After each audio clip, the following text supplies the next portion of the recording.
What is going on, fellas? Enjoying the morning I've had so far. Right? Beautiful Saturday morning. Yeah, it's finally not cold. Yeah, down here's actually really nice, man. I like it. I'm sure you guys could see in the window we got some sun out. And in fact, after I get off here, I got to go do some yard work. The lawnmower died on me. The rope broke, so I tried fixing it a few weeks back and spent hours on it with no luck. So now I got to sit there and go mess with it again. But I'm going to get the weed eater and knock the yard down. And I got some of that weed and feed stuff, sprinkle fertilizer all over it. And then here in about a week or two, go get some grass seed and get that put on there and stuff. It's getting that time of the year. The grass is looking kind of bad, so I got to get it back in shape. Plus the rental company, they're going to come check it out probably next month. So got about a month to get it back in shape. Take that long. What's up, Greg? Same old, brother. Just hanging out and was sit on my ass doing nothing, so I figured I'd jump on. Right? Yeah, man, I wanted to get stuff done yesterday. I had a freaking migraine, though, that just was bugging me, man. I just kept sleeping all day. I didn't get up till later.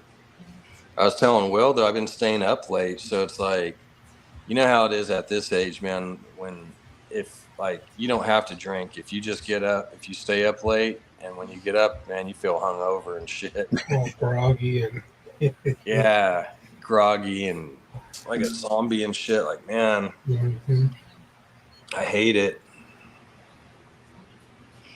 Yeah, I've been kind of I do injections once a month to knock my immune system down for the psoriasis and stuff that I have. And man, when you take that stuff, it knocks you down for a couple days. And past couple days, I've been going to bed at like 9, 10 o'clock and just miserable. So feeling better today, finally.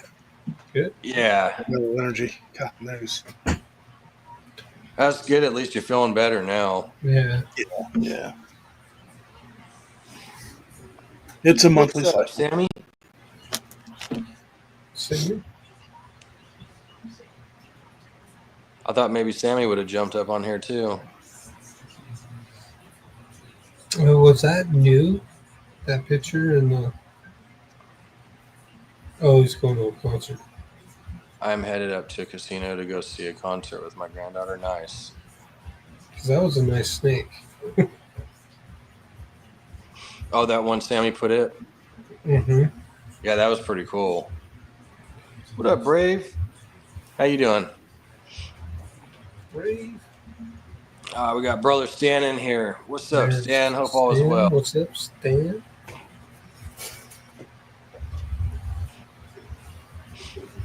I haven't seen any pictures of Stan's beach walks anymore in a while. Yeah. He used to put those up all the time.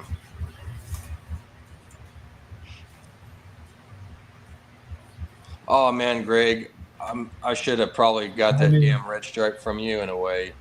I sit there and the red stripe I was looking at, man, I've been looking at it for quite a few months. But the guy had like 2 pictures of it, and one was kind of like close up of the head, so you're seeing like a little part of the body. Mm-hmm. And then there was another shot where it was like kind of the top of the body. Like you got to see a little bit of it, but still not a whole lot. So I picked up the snake from that guy, and I was just like, I asked him, I go, do you have a couple other pictures of it? And so if he had another picture, and he sent me like 3 other pictures. And I'm looking at it, and I'm like, man, it's a really beautiful red stripe. I love her, but I just don't see leopard in there. And so I don't know if you've seen the picture, but I put it up in the group chat. And no, I didn't. When did you put it up? Yesterday. Wasn't it, Will? Yeah, I believe it was yesterday. Mitzi? But yeah, it was what's up, Brave? I think I said hey, can't remember. But I was looking and I'm like, I don't see leopard in it, man. I asked a couple of the guys and they're like, no, we don't see leopard neither. John didn't see it. And then I think Will, you don't see leopard in it neither, huh? So I'm still stoked. It's a good looking red stripe, but it just sucks that, I mean, I got it at a pretty good deal, so I can't complain. The guy, he wanted 300 for it. He put it on sale for 200. It didn't sell. So then he dropped it, put it on sale for 180. It didn't sell. Then he ended up dropping the price regularly to 200, and then he put it on sale for 150, and so I snagged it up. It was like 50 for shipping. So yeah, it's not too bad. And she was like 1,350 grams, so she may have, in that time put on weight. But the guy, he was sitting there telling me, he goes, I think she's ready to breed. And then I'd sit there and I was like, yeah, it does look like it. And then what's his name? Ken said the same thing. He's like, yeah, she looks like she's ready to go. No, I agree. Yeah, I found it there. That's I'm What with up, the Tommy? guys. That's red stripe. There's no leopard in that. Yeah, Leopard exactly. and red stripe have a crazy reaction typically. You'll see it Yeah, because it's depending on which line of leopard it is. Some of them will stripe out the sides, especially the dorsal, and others will give like a wonky broken pattern. But it's a reaction that you'll definitely see. Red stripe is to be as subtle as it is. It's kind of like yellow belly. It has such a reaction with some other genes that you just wouldn't expect, and the snake pops out. And you're like, whoa, what the hell is this? It's the red stripe. It's the red stripe interacting with it, and it goes crazy with some genes. I wish it went as crazy with clown as it does with some of the other genes out there. That's what I was just thinking. But it does. I mean, Yeah. but you have to have those kicker genes in the clown with it in order to get the reactions that you're looking for. You throw fire and yellow belly to it, then you got a program. But yeah. Hey, Mitzi. Got Greg Double dipping in here. Yeah, it was a little late getting on. I had to. I went downstairs to grab something to drink, and the dog came out with his eyeballs floating. Nice, Brave. Poor guy. I don't know how long he's been holding that, but. What's up, Mitzi?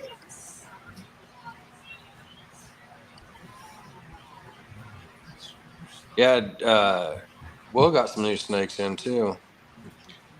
Well, I'll say this: you definitely should have come to me, because I'd have taken much better care of you than that. and the girl that I have is much better looking than that one, I think. But if you change your mind, I've still got her. If you change your mind, we'll work it out. What in the what? Tommy. That's one I don't have is red stripe. Gotta have red stripe, man. Gotta have it.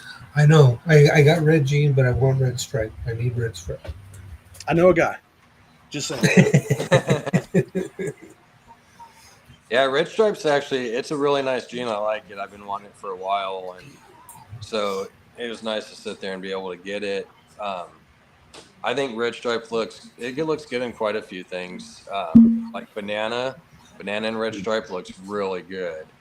Mm-hmm. And then Cypress. There's the Cypress, yeah. The red stripe and cypress are amazing together. Yeah, it's a good gene, and then like in the super form too, when you get a super red stripe, it looks pretty cool. Yeah, and then it has that the super stripe to it. You actually really see that stripe going down there. So and then when is that one het for anything that you got? No, not that he put. Oh, dude, I wish I'd caught you. Look. I have to look at the super red stripe because I don't even know what that looks like. Oh, that's crazy. I should have. Damn, I need to start doing that. Putting up, getting pictures and putting it up here on the thing. I need to figure out that, like, you could get a certain, like I was talking to Will backstage, and I just got like, for the past month, I haven't paid for my subscription. I had it for the past year, but for the past month, I haven't had it. So I wasn't able to put shit up, and I just paid for it right before I came on. But I noticed, like, one of the Eller prescriptions, I think that one monthly is like $70 or something. But like I pay 45, but with the one that's 75, it has like two different screens on there. So I guess maybe that's where you might be able to put like your laptop on one and be able to show stuff or something, you know. Mm-hmm. But I got Do the like, presentation thing. yeah, exactly. But I got the other shit, like the logos and different things I could put in. So all I got to do is just put a picture, like before I could probably even do it now actually, but just put it on there and then just be able to show it.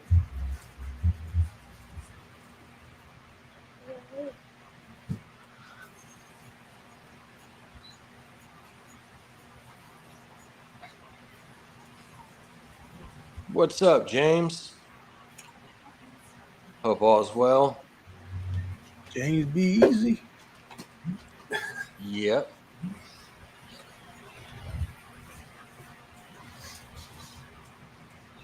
So when did you get the snakes in, Will? Let's see. So I got the trio Thursday, and then I got the other one yesterday. Nice. Nice. Oh yeah. You guys are able to ship over there already, huh? Yeah, surprisingly. What up, But Shauna? the one I got yesterday was actually local. That was a local pickup. But I the got you. trio, I got those from Forever Young Reptiles, Tabitha Young. Nice. You want to show it off or? Yeah. Of course he wants to show it off, man. Right? Didn't get them in for nothing. I ain't pulling those snakes out today. You got me bit last time, man. I know Greg gets a free pass today.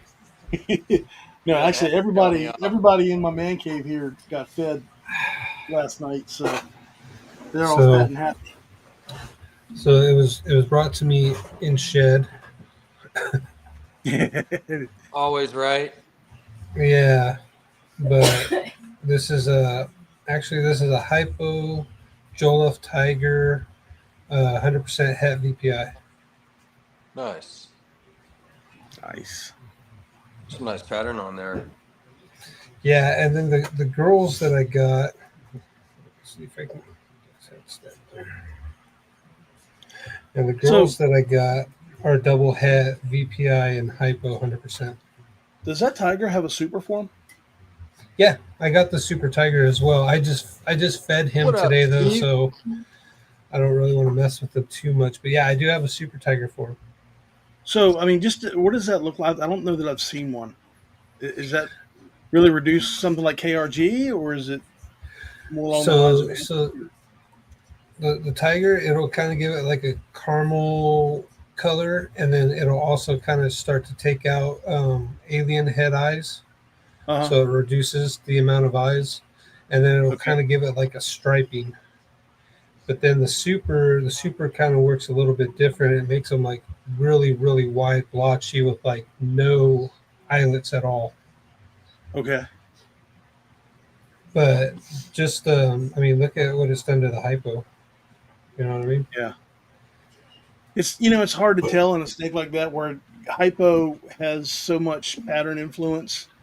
Yeah.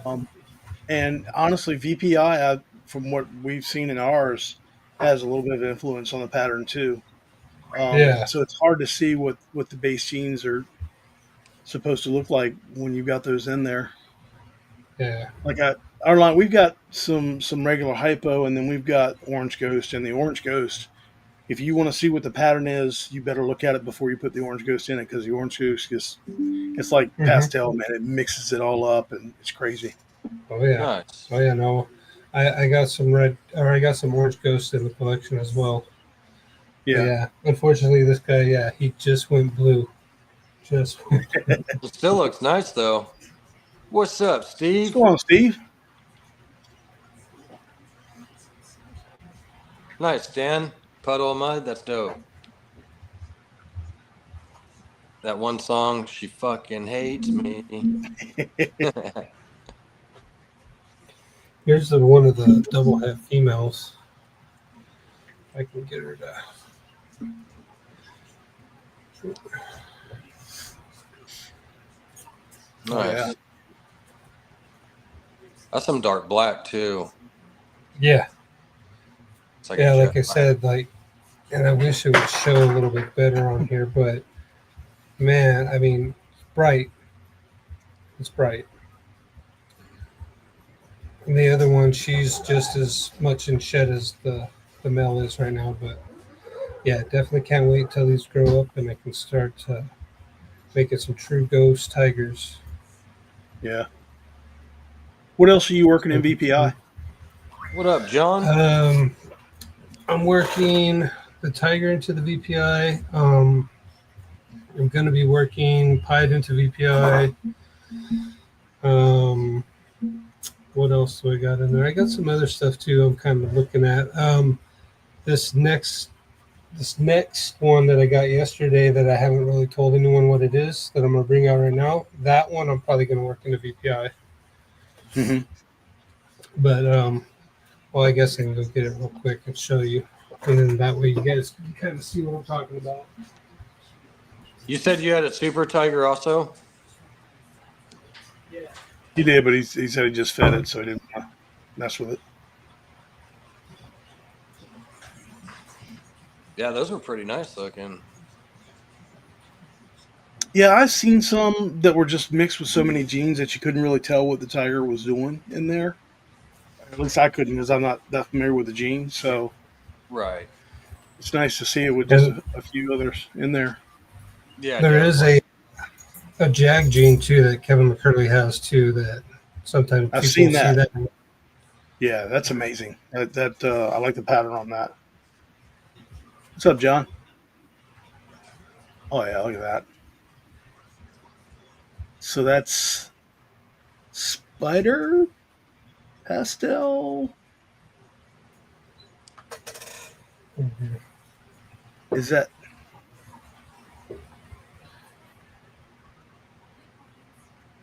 See if I can get the head stamp in there. Is that Krypton? No. So what this is right here is a Killer Bee Inchy Desert Ghost. Oh, wow. Okay. All right. I know. Well, Spider's one of my favorites, and so when I saw this guy, I needed him. So Yeah. I mean, he always got like these little That head stamp is antennas. badass. I like that. Yeah. It is. That's Like why I asked if it was Krypton, because you know the eye stripe's kind of cut off short there, and you got that head stamp going on. That's I like that. That's badass. Little antenna, like he's got a bumblebee. That's a good looking snake. The I desert don't ghost have is what any I spider couldn't yet. go. See, I got this off of my buddy Brian over at P&W Reptiles. If you don't follow him, go check him out at Morph Market, Instagram, and TikTok. He's got some beautiful stuff. He's got a lot of stranger stuff that I saw yesterday that, oh man, amazing. But yeah, I got this off of him and couldn't be happier, man. Couldn't be happier. Yeah. So yeah, I think I want to put this to VPI. What do you think? I think they look amazing in VPI. Yeah, boy. Really do. Yeah. Especially if you hit it without the pastel. Yes. That's what With that DG in there. Oh my god, man, it would. You know, pastel sometimes in VPI can still kind of blow through, and you still get a little bit yellow in it. Uh-huh. But Stan wants me to show the Super Inferno. I'll go get that one here in a minute. Jeremy Warfel has one. Now he works with TSK. Yeah. But he has a spider TSK that is like stark white and black. Man, that thing is gorgeous. See, and I work the VPI, but I also work the Joloff too. So I got two lines of Exantic I'm kind of trying to do different things with, but they'll both have different true ghosts and snows. I'm waiting on a shit test now. I don't know if I have TSK or MJ or Jolith right now. I know I don't have VPI in this guy, so Well, if you don't really get, if it doesn't test, then it might be Joel, because I don't think they've had enough Joel off to really be able to test for that. well, and Have they? that's yeah, and I see that they just came out with the MJ test, so you can just kind of pick it up by process of elimination, I guess. Right. One would hope, anyway. Did you see Stan's comment, Will? Yeah, About I went the- to go grab it. Yeah, I went to go grab them.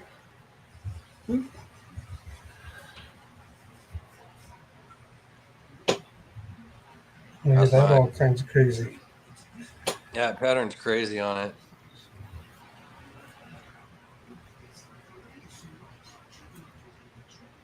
It's everywhere. How about that? Get your, yeah, get your. Trying to show your head here, buddy. They never want to work. No, it's just got some grain stuff to it, but I mean, you can see the GHI in it. Yeah. You know what I mean?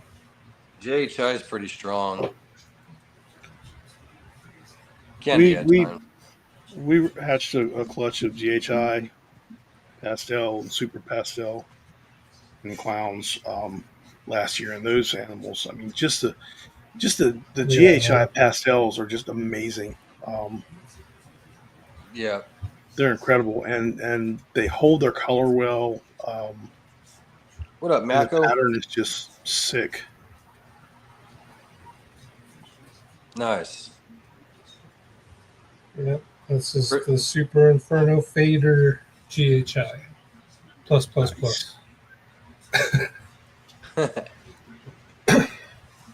Yeah, it looks good with Odium. Odium's another nice gene too.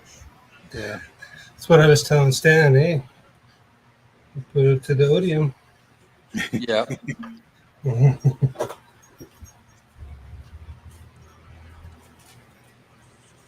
that's pretty nice looking, crazy pattern. You got anything coming in soon, Greg? No. I'm looking for an ovulation, but I think she's going to do it. She's close to a shed, so I think she's going to shed first and then probably ovulate later on. Nice. She's locked 3 times so far, and these two, man, when they lock for 3 days at a time. Right. So I know he's getting it done. Yeah. It's a repeat pairing for us, so waiting to see one from her. And my girls are late. My girls were later in the year. Most of them don't start to really build until mid-spring. So most of my activity is late summer, early fall, which isn't necessarily a bad thing. I like to be able to kind of. It's getting to the point now where we'll have some kind of most of the year, and this is just a downtime. Right now, so like between January and May, we really don't have much going on most of the time. Right. That's pretty much where I'm at right now. I'm not. I'll do one pairing right now, but pretty much everything else will be all later on. Probably fall time, maybe October and stuff is when I'll start up around there. I got my triple het girl should be ready by that time. My super pastel, super vanilla, possible GHI, and either asphalt or / yellow belly girl, she'll be ready too later on. So can't wait to get them going. Especially that triple. I want to pull out those hypopide clowns. No, I'm not doing no pairing until after I get my shot because of the move and everything. I don't want no issues with having absorptions and this is just my retic. Okay. I couldn't see the markings. I was trying to tell what the hell it was. Yeah, no, he just kind of hangs out with me all the time. They're cool snakes. I don't have the room for them, but they're awesome. Oh yeah. Yeah, it takes a big big Man, area I to just keep those things. I can't imagine having to deal with a 12-foot snake right now. It's just I don't have that option in my life right now. So Yeah, I can't wait to get it.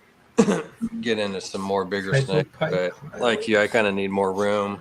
I don't really have much option to do too much. yeah, I'd really like to keep everything 8 feet or less. TJ's got that boa that I think is probably going to be a big girl. Oh yeah.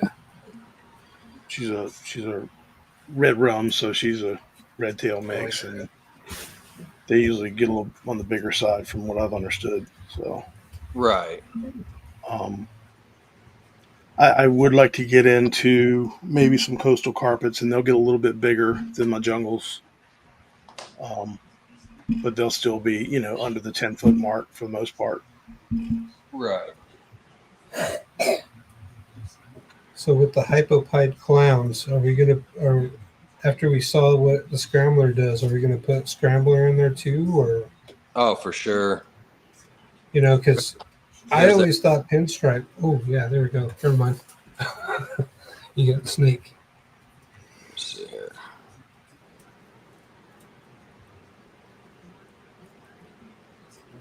Oh man. Oh, yeah. Jeez, I wish I could see that in person because I can only imagine how it's glowing right now. Yeah, this thing is so bright, man. I love it. Like, so there was two of them, but this one was a lot more brighter than the other one. So I was like, I gotta take this one. So, what all do you have in that? So this is a Orange Dream Hypo Scrambler Nice, het pied. nice. Man, Ooh, look at those OD markers. God, Yeah, this thing, beautiful. he is bright, man. I wish you guys could see him in person. Yeah,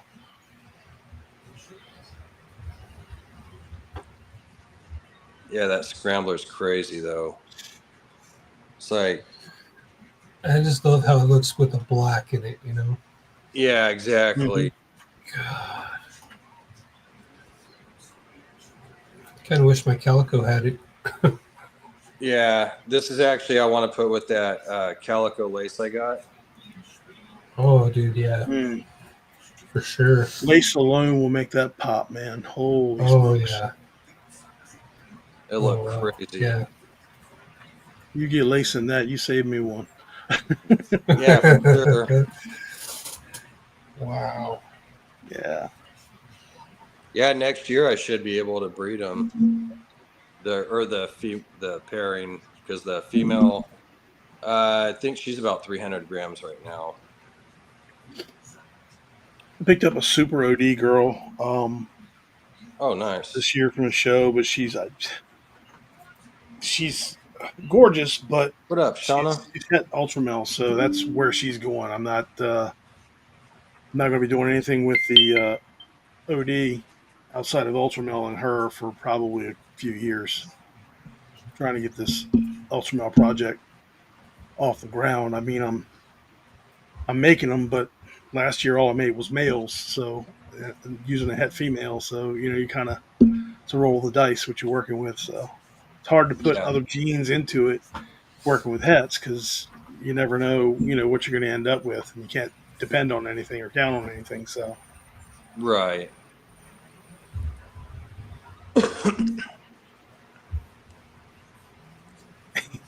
beer break.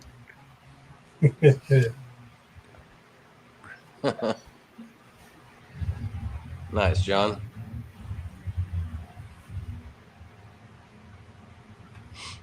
Man, I was feeling like a beer the other day, and I don't even drink anymore. I was like, I don't know why. I just want one. I think this afternoon I might have one. I got a lot of cage work and stuff to do, so why I'm not? resisting the urge right now myself. with all the meds that I've had to take this week, that Oh yeah. it would be a bad thing for my liver. My liver might protest a bit, but man, I'm Yeah, feeling it. exactly. Your liver's like, nope, that ain't gonna happen. It's like time out, motherfucker. Man, I couldn't even imagine drinking like I used to all the time and shit. I couldn't do it now. Closing Alcohol, them I don't down. have I the used same to, relationship we used to. That's for sure. yeah. In fact, if I just had a 24 ounce right now, that'd jack me up pretty good. I ain't gonna lie.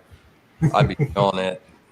Yeah. Well, shit, I haven't drank like pretty much in 3 years. I was when I quit, but I drink like maybe once a year. Like I think there was one time it was like 9 months in between. The last time I drank was probably about 14 months now. It was like hmm the New Year's before last. So yeah, it's been a while. I used to brew it. So, Nice, save a lot I of always money wanted to there. try that. no, I have all the stuff still. I mean, it's either this hobby or that hobby, and well, Yeah. this hobby. I'm a big cider guy, and I always wanted to try to make my own cider, but I don't know. I got into See, snakes, and that took up all my time. yeah, right. See, I wanted to do mead.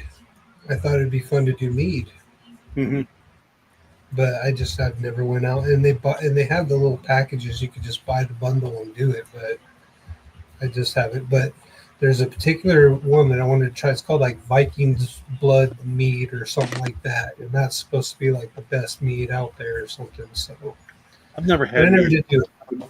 Yeah, it's Wouldn't know just what like to a expect. honey wine or something like that. Really? Yeah, because most of it's like honey and something else. I can't remember exactly, but yeah, it's just like a honey wine kind of deal. Okay.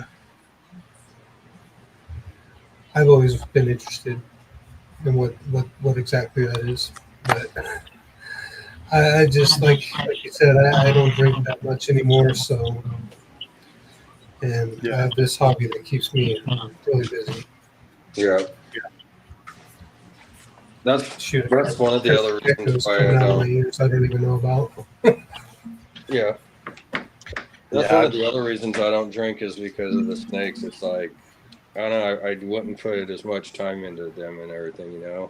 Oh, for sure, for Yeah. sure. I was gonna say It's like I feel kind of bad because I've been feeling rough. The last couple of days, and my handling has dropped off significantly. Usually, I'll get I try to get 2 or 3 snakes, maybe 4, 5 snakes in a day. Get them out for half hour, 20 minutes at a time, depending on the animal. Some of them tolerate a little bit more, but kind of make them all come out one way or the other, just to Yep. get a little socialization in there. But right.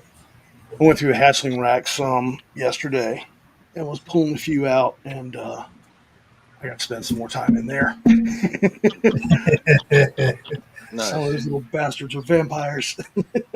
Oh yeah, yeah. Nifty No, little shit. I do the same thing. Do the Yeah. same thing. And this one definitely got to socialize with. You got to make them Oh yeah, come out and hang out. You know. yeah. But once you do, man, there's such a What up, reward. Eric D? It's the same Yeah, thing with the carpets, because once you get them used to you and they're not so upset and nervous with you, it's a much more rewarding interaction. yeah, It really is. yeah. And I've been thinking about doing carpet, but I just don't know what anything about them, locality, and all that stuff. Wise, I know Nick Button's up here, and I could probably get a hold of him, but I'm between that right now and green python, green tree.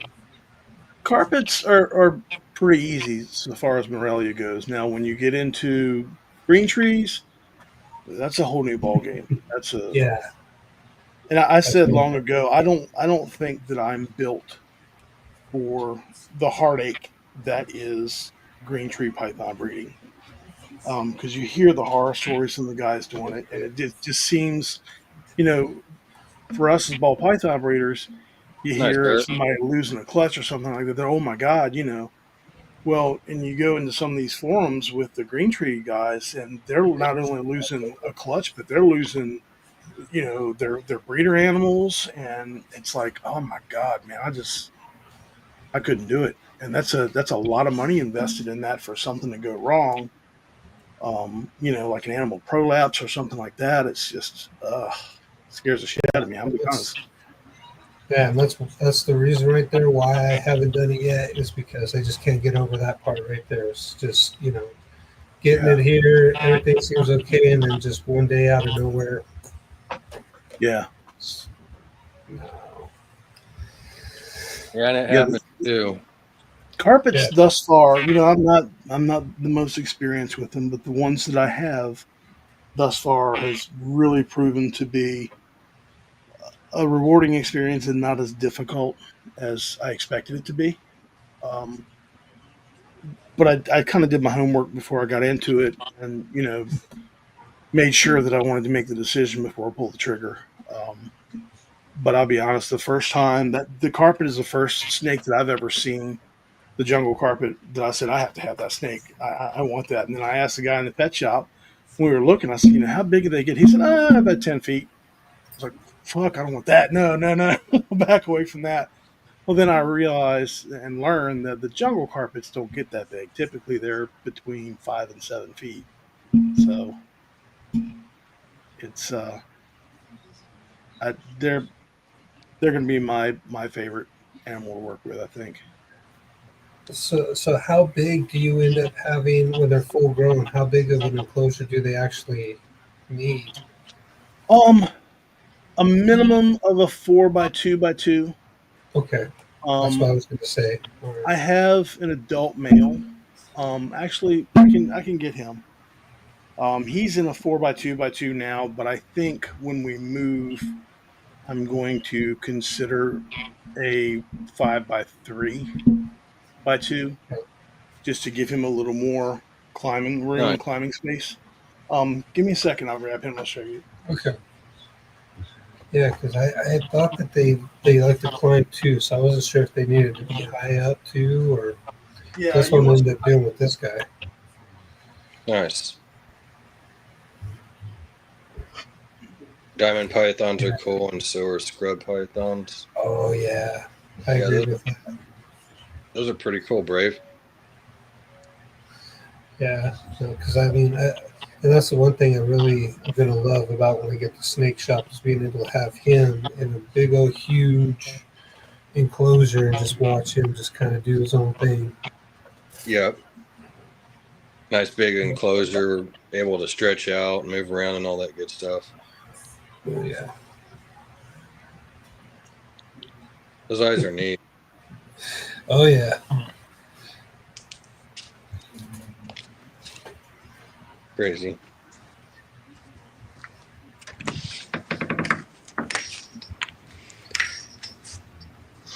Yeah, hopefully here in the next 2-3 months, I should have a scrambler this size to breed.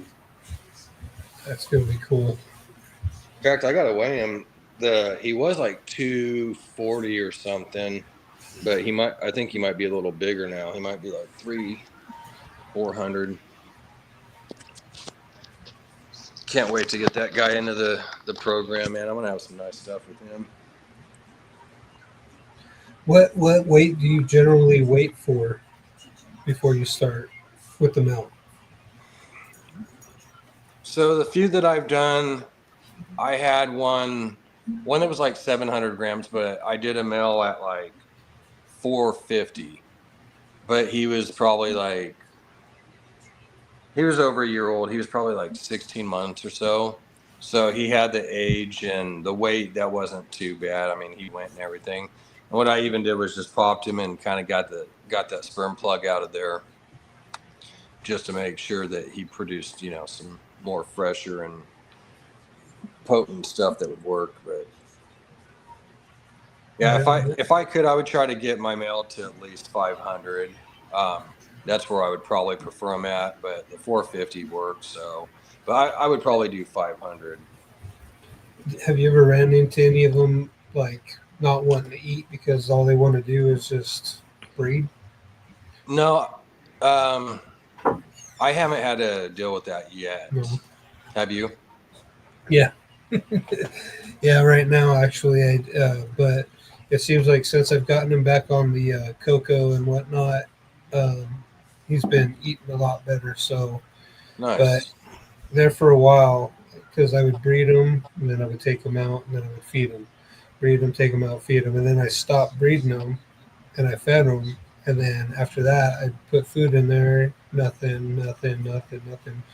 Then I'd switch it up to something else, and then he would eat. nothing. So it took a while, but now he's starting to finally eat and take bigger prey and stuff. So I'm glad. Oh yeah, But nice. yeah, so now I'm kind of thinking, well, maybe I'm gonna wait a little bit bigger because I think he was around like maybe 600 probably. But I've never had that issue, and I think I've even done 500 before. But I think I'm gonna go maybe 800 just to play it safe. And Right. here, you know what I mean. But yeah, when it comes to males, not females, obviously they'll be higher up. Right. But yeah, when it comes to the males, I don't think I'm gonna take the chance anymore. Oh wow, look at that. For sure.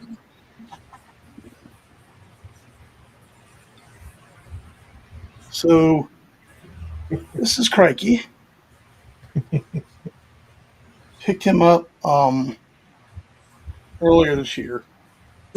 Um, guy had picked him up in Daytona at the pet shop that we go to all the time.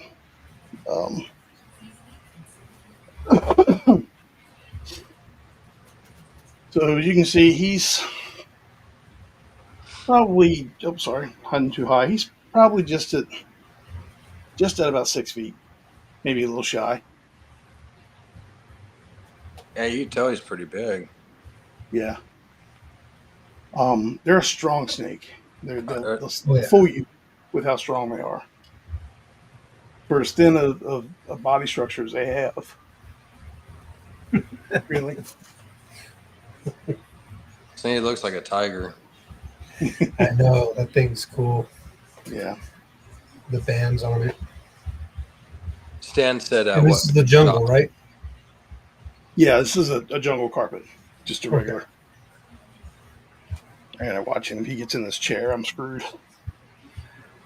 Now is that is it the jungles or is there? Oh no, it's the jungle jag, right? That have the issues or some kind of an Yeah, issue. so the Jag morph, and Jag is more of a coastal. So if you see a jungle Jag, then you know it's a jungle coastal mix.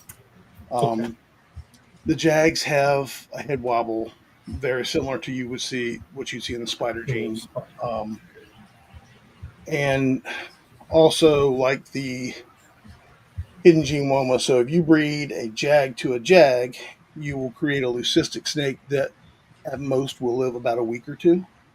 Oh, Oh, wow. Most of them don't make it out of the egg. Hey, get out there. Get out. Stan said, what pet shop? Was it Mr. Pet Paradise in Virginia Beach is where I got him. Oh, okay.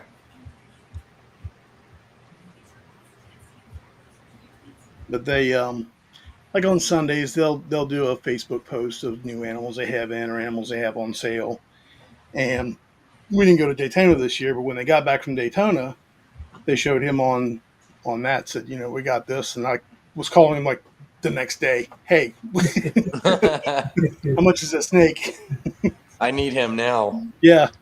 Is he ready to go? And they're like, you know what? He came from a guy that I guess used to be his mentor, his boss, or whatever. He says, I trust him. He said, to you, I'd let him go now. So I was like, "Bet I'm there." Nice. Oh, Went yeah. over there, man. Opened up the cage. Dude crawled right up my arm, and this is where he stayed. And he came home with me that day, and he's been here ever since. Nice. Yeah, he's been through a little bit of a struggle. He did prior to him coming to us, he had a pretty nasty mite infestation.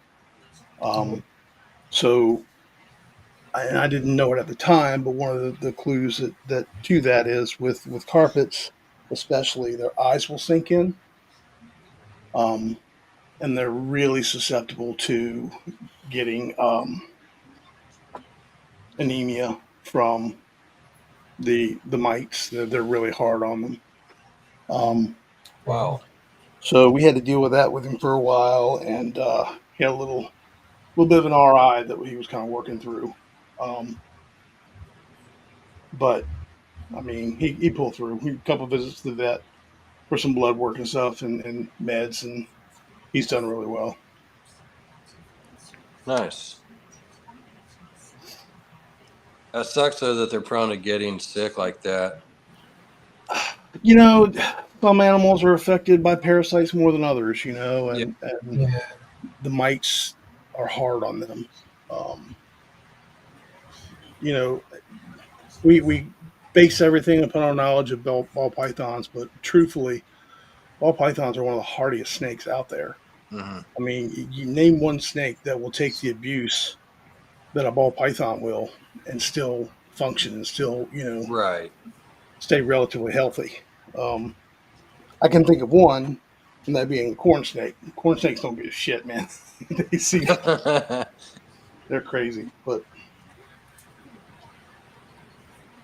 Yeah, I Well, and had the other one. thing on that too, though, with what's the that? mites, the other thing with that with the mites, though, real quick, is just you know, once they get the mites, where have the mites been before that? So what if they've been sucking on another, sick snake or whatever? Now it's just Well, transmitted to that one. You got that too. Yeah.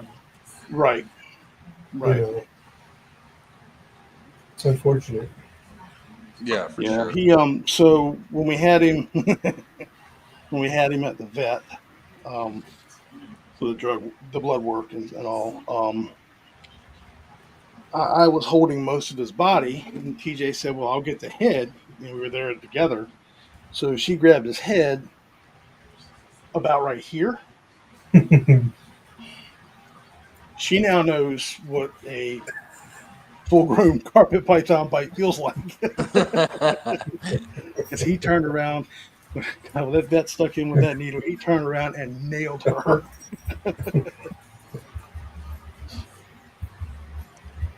Like, won't be doing that again.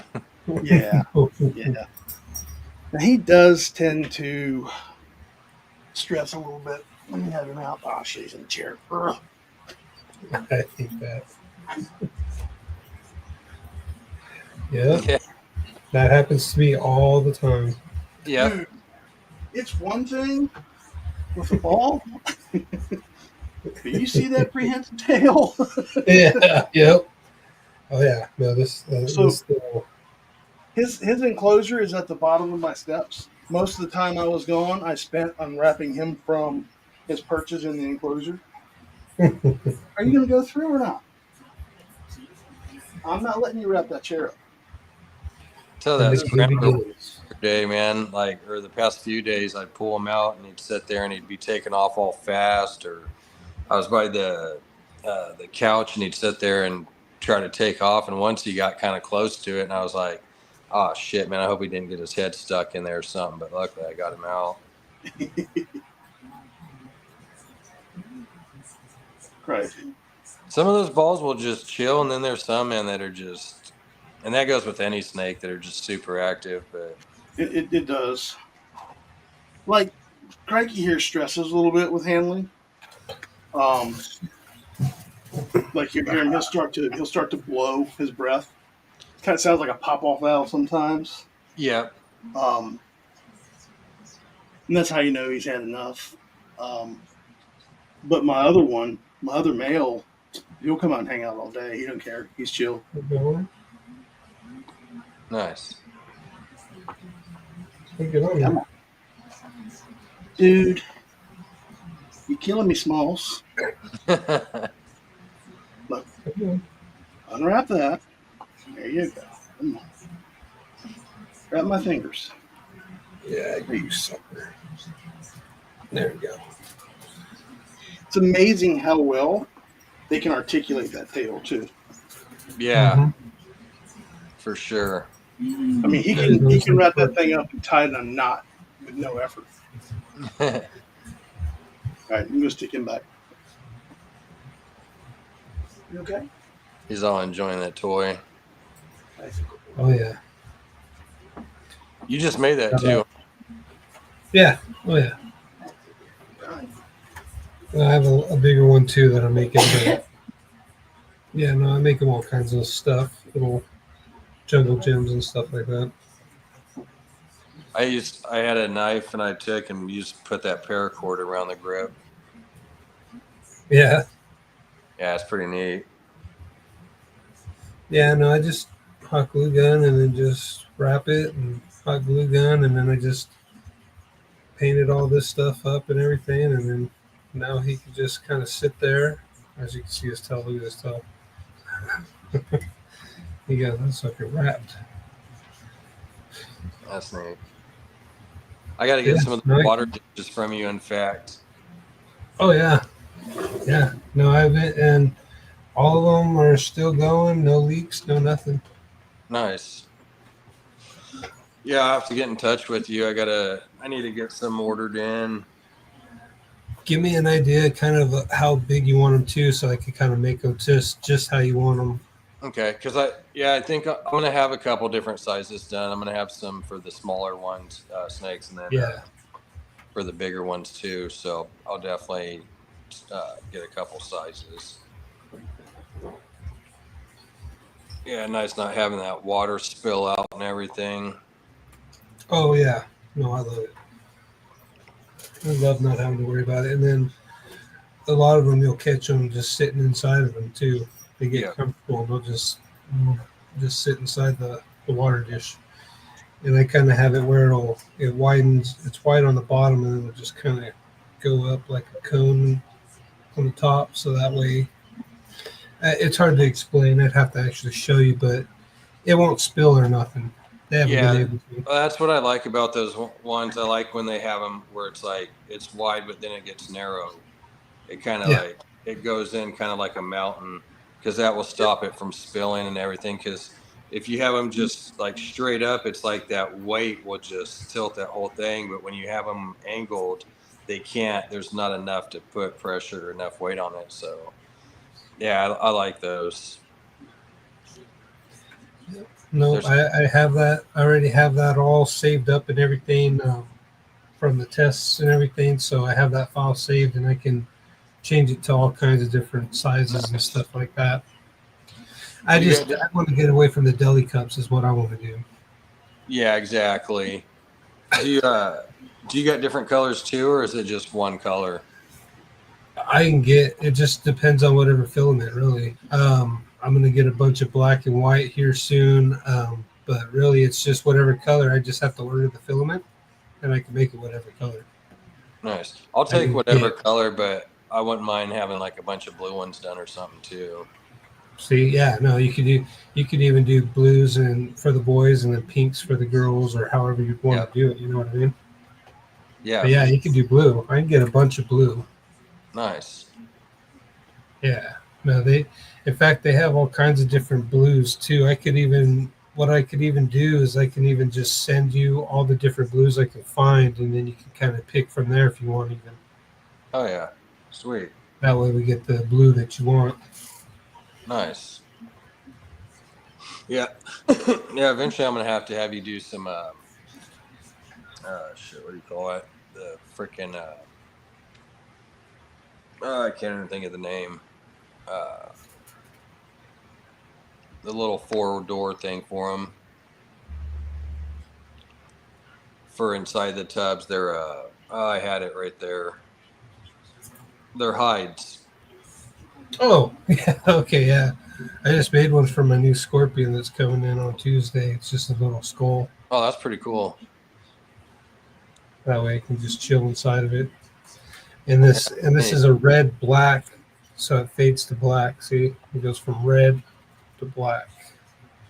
But yeah, and I that's pretty got neat. three different styles like this. So I got one that's like on its side, and another one that's like half, or yeah, half or something like that. But yeah, it's just a little hide, little skull hide for my Scorpion coming in. That's pretty neat. But yeah, I no, I still can want make. to get a tarantula and a scorpion, but I don't know. We'll see. Maybe next year. I got a few things I got to finish up. So Yeah, no, and I can make box hides or whatever, like you said, dish hides, bowl hides, however. nice. Yeah, I'll definitely. I need to get some hides too. Yeah, just let me know, man. I'm constantly just 3D printing all kinds of stuff all the time. So, I would be too. I'd be and, going crazy with that thing, doing all kinds of shit. oh, I do, man. I'm making all kinds of little things for my desks and for my shop and whatnot. And then I even have I got to send that to Ken. Oh, nice. There's the trophy. Pretty see. Put that on solo. I threw I threw it's a little snake dragon thing on there for wrapped around it, kind of for our league there, fantasy football league. Nice. But That's yeah, pretty- so I'm sending that off to Ken here soon. You'll have that. I'm jealous. Ken's getting all kinds of cool shit, man. Fucking all the shirts, that trophy and shit. That's why I'm like, I won't count like when I do it next year or any other year as far as getting the credit, but if it comes to being the winner and winning those shirts and trophy, I'm taking that. That's what I'm saying. Why not, man? Be part of it. We're all part of it. Yep. We should all be part of it. Yeah, it was pretty cool. There's a lot of neat shirts in that trophy, man. There was some cool stuff out there. Yeah. In fact, I got a to. bunch of shirts. I was supposed to do Ken's shirt last Saturday, and I got busy and didn't get it out to him. And then I hit him up the other day. I was like, "Oh shit, I still got to get the size or the color and size and all that from him." And so I got to get that ordered today too for him.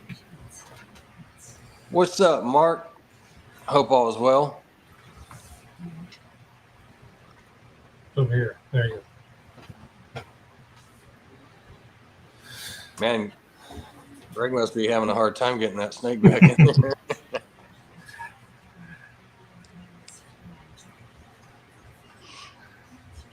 And No, More about Forge needs to give me their 3 sizes too for their shirts. In fact, I forgot I got to send my address to John too for that. Can't remember. I think it was a glass or the The whiskey Pilsner glass. glasses. And yeah, it's one of those. Yeah, those Pilsner glasses are nice. Yeah, they are. They're pretty cool. There's a few things I got to get ordered in from my store. I got the rocks glass, and I think I got a glass on there, and then some other shit too. I was thinking about trying to go through that. It's something DTF Ninja or something like that, and having them do me up some stuff so that way I can just use those on whatever shirts I want instead of making them with the ones that I use. So I'm thinking about doing that for the shirts that I got to send out right now because they have good deals on that stuff. You can buy like packages and so many prints at one time or whatever. But I was thinking about doing that. Hell yeah!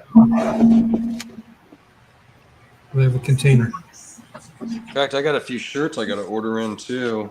I made up a couple. I got a Thunderdome one I need to order in. Oh yeah, that'd be cool. I want to make another one.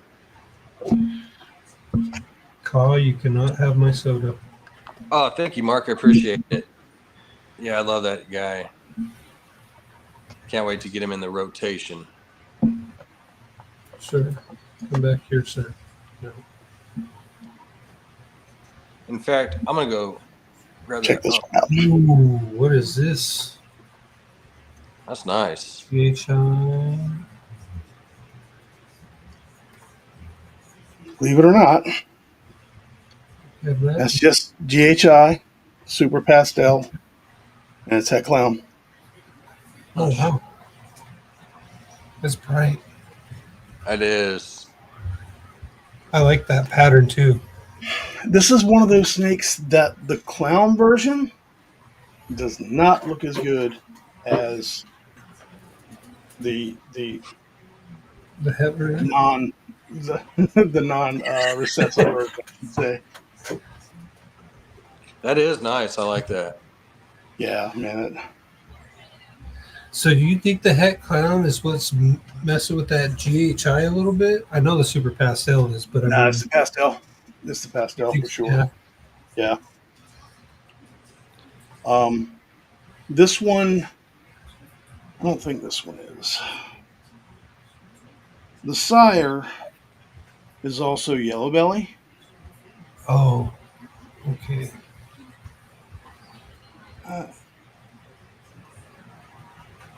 This one may be, but I don't think so.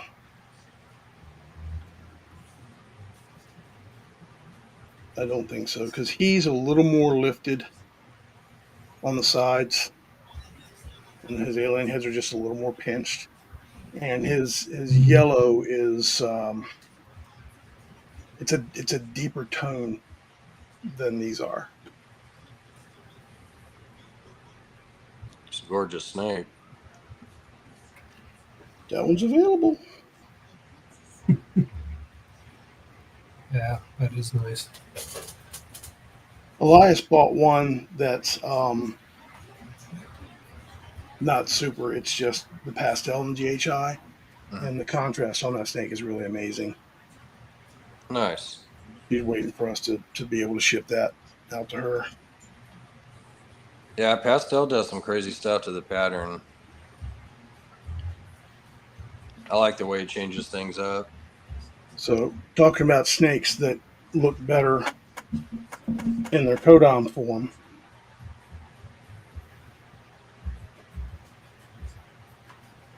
Ooh. What do we got there? Look at that head stamp. Is that not crazy? That's nice. That's pretty wicked. So that is What's up, Nikki? Nikki. That's a, I believe it's a pastel, lesser spot nose. Okay. Nice. But the pattern is just crazy on this snake. That spot nose does quite a bit to it too. Yeah, and my camera's not doing the color much justice. See if I can get a little better view there. I was almost going to say Mojave, but yeah, lesser, definitely. Yeah. Right. Well, right, Nikki?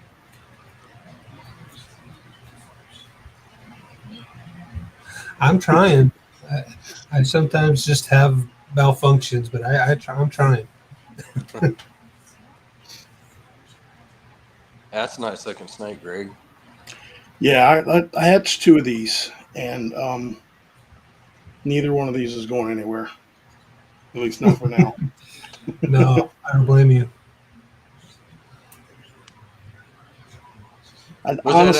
Did you breed that, Greg? What's that? Was that one that you guys bred? Yeah. Nice. Yeah. So this was we've got a spot nose het clown to one of the first snakes that I bought was from Chad Hawker. It's a pastel lesser het clown, and this was the result of that. Nice. I was shooting for a spot nose lesser or lesser clowns. Didn't hit the lesser clowns, but I got the spot nose lesser. So Hell yeah. it just shows you don't have to have all these recessives in an animal to make an absolutely beautiful animal. Not just codoms can be nice, and sometimes even just 2 or 3 codoms is all you need. And you I mean, nice these two I'll put against most of the animals in my collection right now. You know, it's just so far as wow factor. You know, when I put these on the table, these are the snakes that everybody stops to look at. That and the bells. For whatever reason, everybody loves the bells. But yeah. That super vanilla, super orange dream pastel that I have, that female I got from Angel. mm-hmm. Tell you what, that codon combination is just insane. Where are you going? Huh? That thing glows. I should go grab her. I'm really surprised this one hasn't gone yet. A couple more rats and it won't go anywhere. Yeah.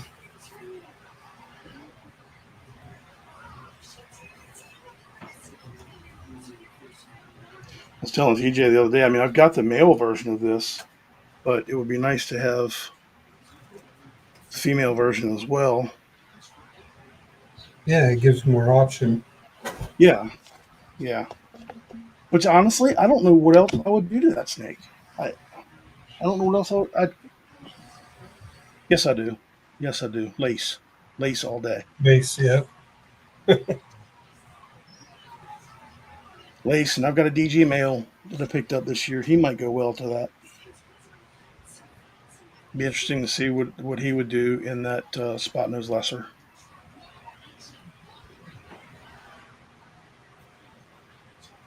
Make pretty babies. Yeah, that's what I'm hoping for.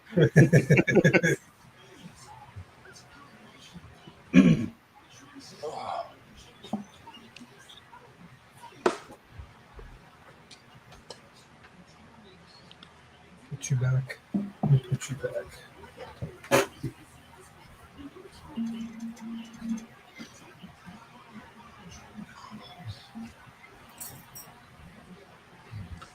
Ooh, I see a lot of gravel.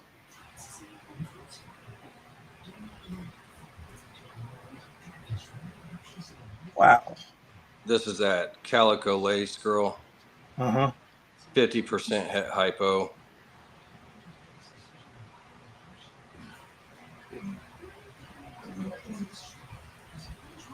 That lace really destroys that calico, doesn't it? Yes. Yeah. Yes, it does. Wow. That snake is so friggin'. You wouldn't think that it would influence it that much, but it really does. That's amazing. Well, but my thing is, you look at that and then how did? Because that has calico and scrambler, right? Or is that just lace and calico? This is just lace and calico. Okay, that's just lace calico. Who produced that one, Vance? Oh gosh. I think this one was from Port City Reptiles. Mm-hmm.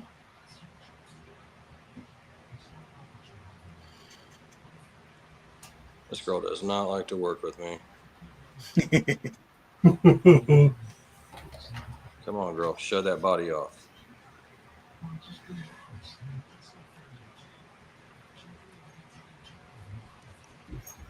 Yeah, she's 50% hit hypo, so hopefully she hits on that. But I want to get my scrambler boy with her. Yeah, calico lace scrambler. And some orange dream in there. Oh yeah. You know, I'm on the fence on mixing hypo with lace. I think that hypo is going to directly work against what you want the lace to do. I would definitely be checking out both copies and seeing what I like for sure. Yeah. For me personally, I love the contrast and the brightness that Right. lace gives, and I feel like I know everybody wants to go with hypo now. I think that's a fad train that's going to wash over fairly soon. Um, within the next probably 5 or 6 years, somebody's going to come up with the next latest and greatest. But It's my angel snake. This is my super vanilla, super orange dream pastel. Nice. that's gorgeous. Yeah, and I want to be putting her to something too. I'm just not sure what yet, but when she gets up to size, she's not there yet. But yeah, Angel Caro, I really appreciate the snake, man. It's awesome. Yeah, that's a One of the gorgeous. ones I always have to open this up at least once a day. I have to open this drawer up once a day at least, just to look at Well, it. and the thing about that is, I mean, just the offspring that animal will produce, just the Yeah. vanilla orange dream, are going to look amazing on their own without the super form. That's awesome.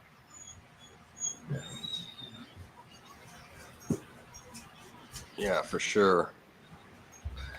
That super white head though. Yeah. God, it's so crazy. But she doesn't like me. She hates my guts, but that's okay. I kill you. Picked up a few new to my collection jeans recently. Hurricane at Peach and Nova. Nice, Mark. That's another gene I want to add is hurricane. Hurricane's neat. Yeah, me too. So, is the peach like pastel? Yeah, I think I that's put a peach the I think other it's a day. line of pastel. Okay, yeah, because I think it's like didn't know what it was. what's the one that um, John with Triforce works? The Citron. I think it's like Citron. Oh, okay, okay. Similar to it. The color is a bit different from what I've seen, but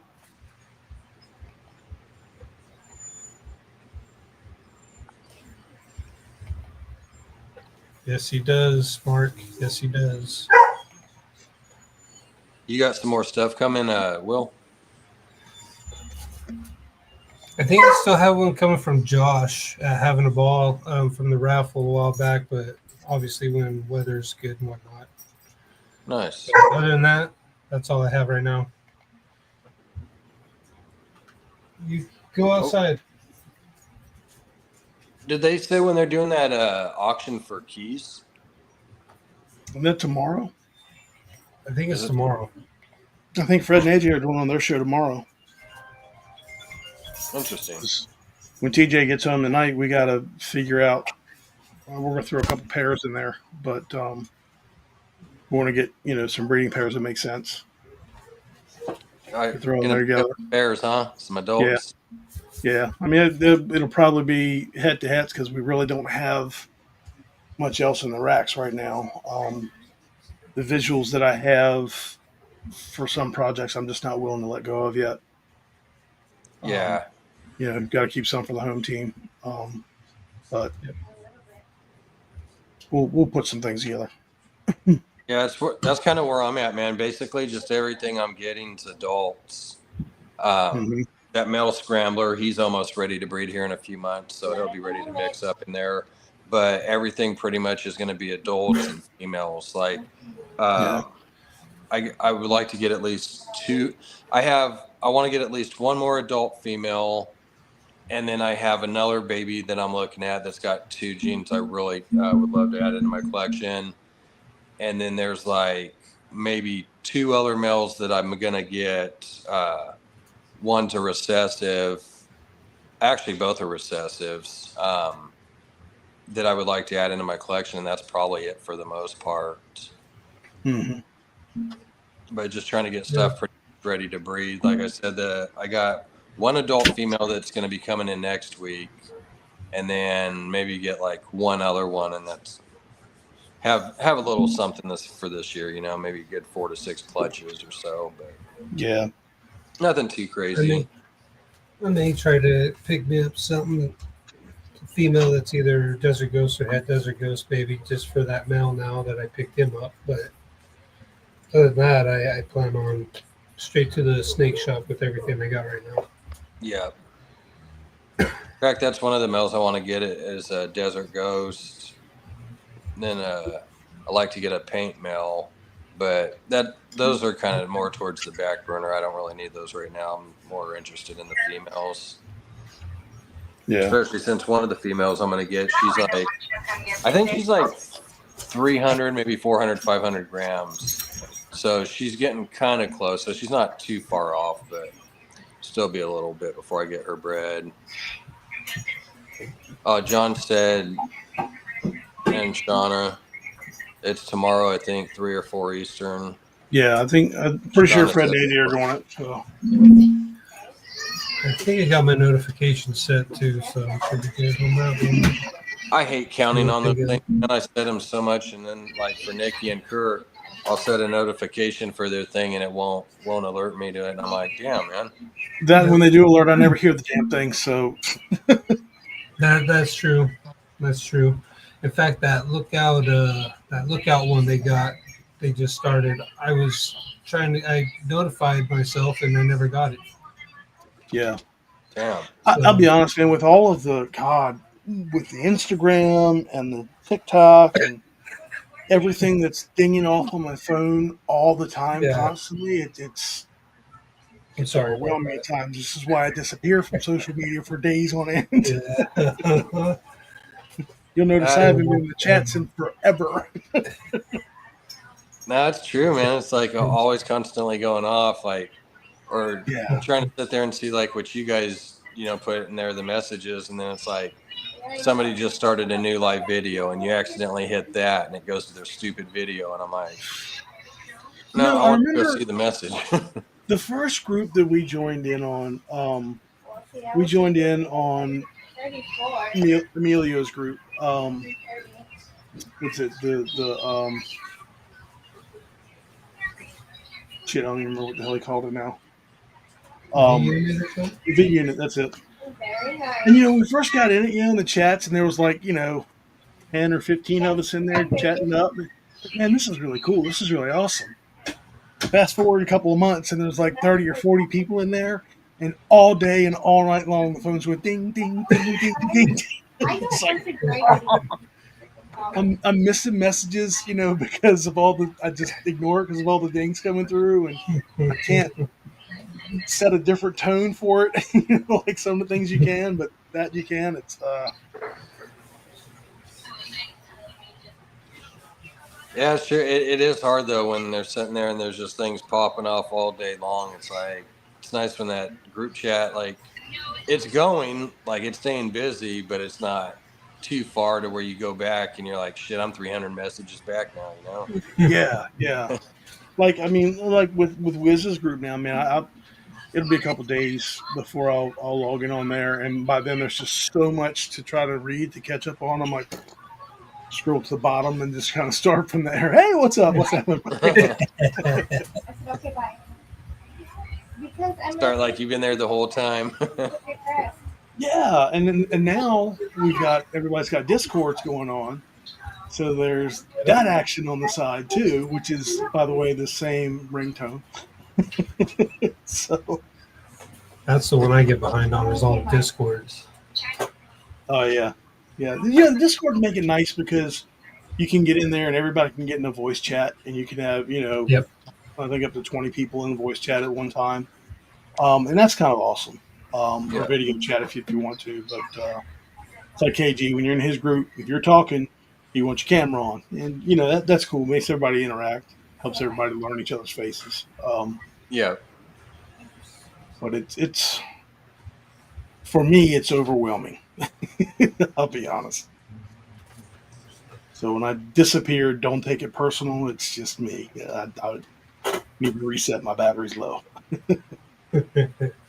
Yeah, I've gone a whole day not in the chat, and then it's like I go and I'm seeing this thing blowing up, and it's usually like not when you expect it. Like you'll go and you'll be looking, and it's just kind of casual, nothing. But as soon as you're gone for like a day, man, that thing's just blowing up, and I'm going back. Yeah, like, or suddenly, like 2 a.m., there will be this random conversation that a group of people get in, and it just goes on for you guys on the West Coast. It's not 2 a.m. for you; it's only 11 for you guys. So you're chatting it up, and yeah. Nice. What do you guys got going on for the day? Got to do some tub cleanings. I got to get ready for 2 scorpions on Tuesday. Get the Cresty babies situated. Feed some stuff, and that's about it, really. Then I might have some time to do something after that, but got to run, get crickets and stuff for the babies and whatnot. So yeah. Busy, but not too busy. Yeah, I hear you. Hatchling rack of ours. I think I'm going to have to build another hatchling rack. We're full. I still have animals in the incubator because I don't have any room for them, in the hatchling rack right now. So, Yep. And coming up with the extra $500 for a hatchling right now, and with everything we've got going on, it's just like we just don't have it at the moment. We're having a sale on hatchlings. No. Yeah, exactly. Yeah, I feel you, Greg. I'm kind of the same boat right now. Like, I've got I'm gonna get a couple snake racks ordered in, but It's going to be a couple months before I get some going and shit. I'm going to start getting money saved up for it. It's like trying to look at the bet, like what I should do. It's like, do I spend $550 and get a 10 tub, or do I just spend like 350, 250 or whatever and get like a 5 or 6 tub? You know, fucking like definitely leaving a couple extra for you to play with. But then also looking, and I think they are stackable, but making sure that they are so that way, okay, well, you could stack one on top of the other later and not. What size tubs are you looking at getting? There's a few different ones. One's going to be like the hatchling rack, and then one's going to be like an adult rack. For your hatchling rack, go big or go home. So, from experience, go big or go home. You know, we got two, and I think each one of those will hold, I don't know, it's like 45, 50 a piece. Or of the small, the hatchling tub. Now then we've got some of the 8-quart tubs in there, you know, so they take up a little more room in there. We can fit, you know, I think 3 of those on a row on the ones that we got John to build us.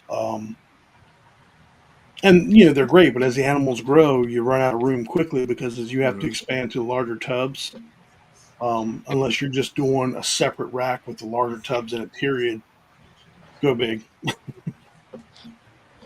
Yeah, definitely. Mine, You know, look at it from you spend the money once, and then eventually you're gonna grow into it.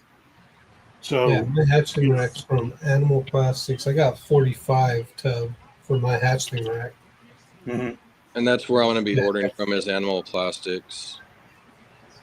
Yeah, and I know that if you do the 28-quart ones for the adults, you can go like 12 stack, and I don't think it's much more to do a 12 stack, and it has casters and all that. Yeah, it's like depending on the rack, there's a few different ones, but it could be like 120, 150 extra per each tub. Are the animal plastics, are they solid on the sides, or they got the other sides on? I think they have 2. I think they have the economy one.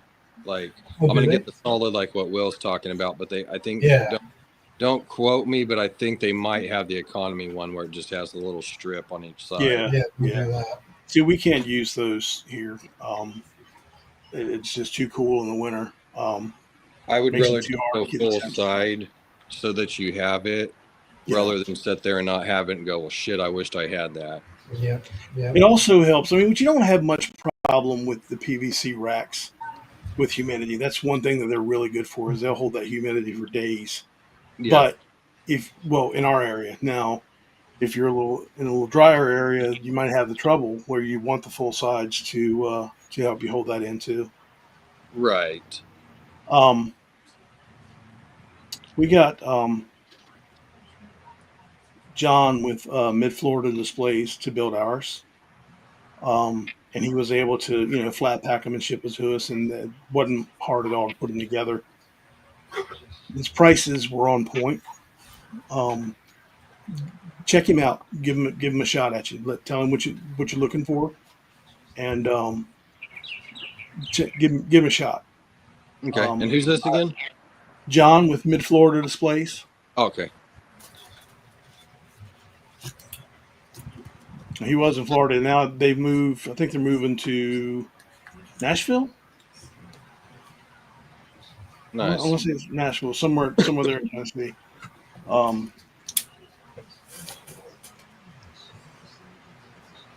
But yeah, he did a really good job on ours.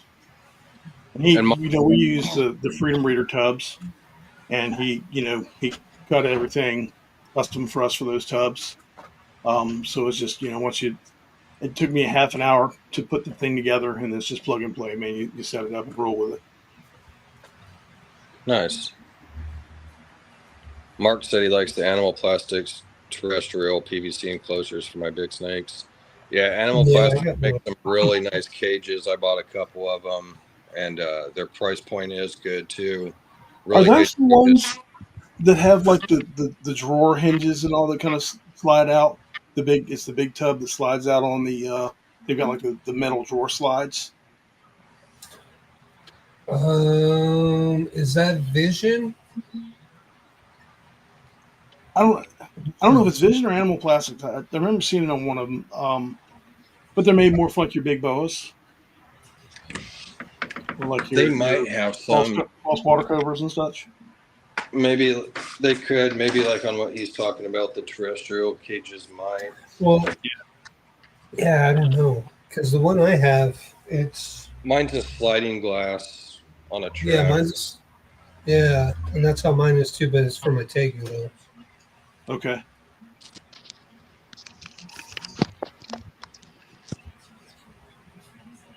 Yeah, they do have a good price point for sure. Yeah, they're a little quicker than what they used to be too. Yeah. Now yes. Since roughly COVID. about 8 weeks. That's one thing. If you want, I know the last time, it's been a few years since I ordered it, took like 2 months to come in. So if you want to get one, you plan on getting a snake like here in 2 months, get that ordered now, or maybe you have a small enclosure you could stick that snake in for a bit, but just know that it takes a couple months to come in. So, but their prices are really good, even on a regular price. I think it was like $230 that they normally have on like their 2 foot by 4 foot enclosure. And I think it's a foot tall, if I remember correctly. Yeah. But 2 foot tall is not much more. I think it was like 250 or maybe 270. Nice. Because I was looking at those for carpets. It wasn't much more. And then but if you keep an eye on it a lot, like every few months they'll put something on sale, and it'll be on sale for like 6-8 weeks at least. Yeah. And then they'll change your sale to something else. So if you just keep an eye on that, you'll come across that sound. Like I said, they usually have it on that sale going for 6 to 8 weeks. So for a good solid month or two, you could sit there and get that sale price. And like, it was like $220, I think, for the enclosure, the cage that I got. But with that sale, it was like $180. So that's like $40 saved right there. And even at the $220, that wasn't bad. But fuck, if you could spend the $180 and get it for that price, why not? And they're really good enclosures. I like them. I'll stand by it. I've had mine for I've had one of them for probably about 3 years now, and it works great. I can't complain.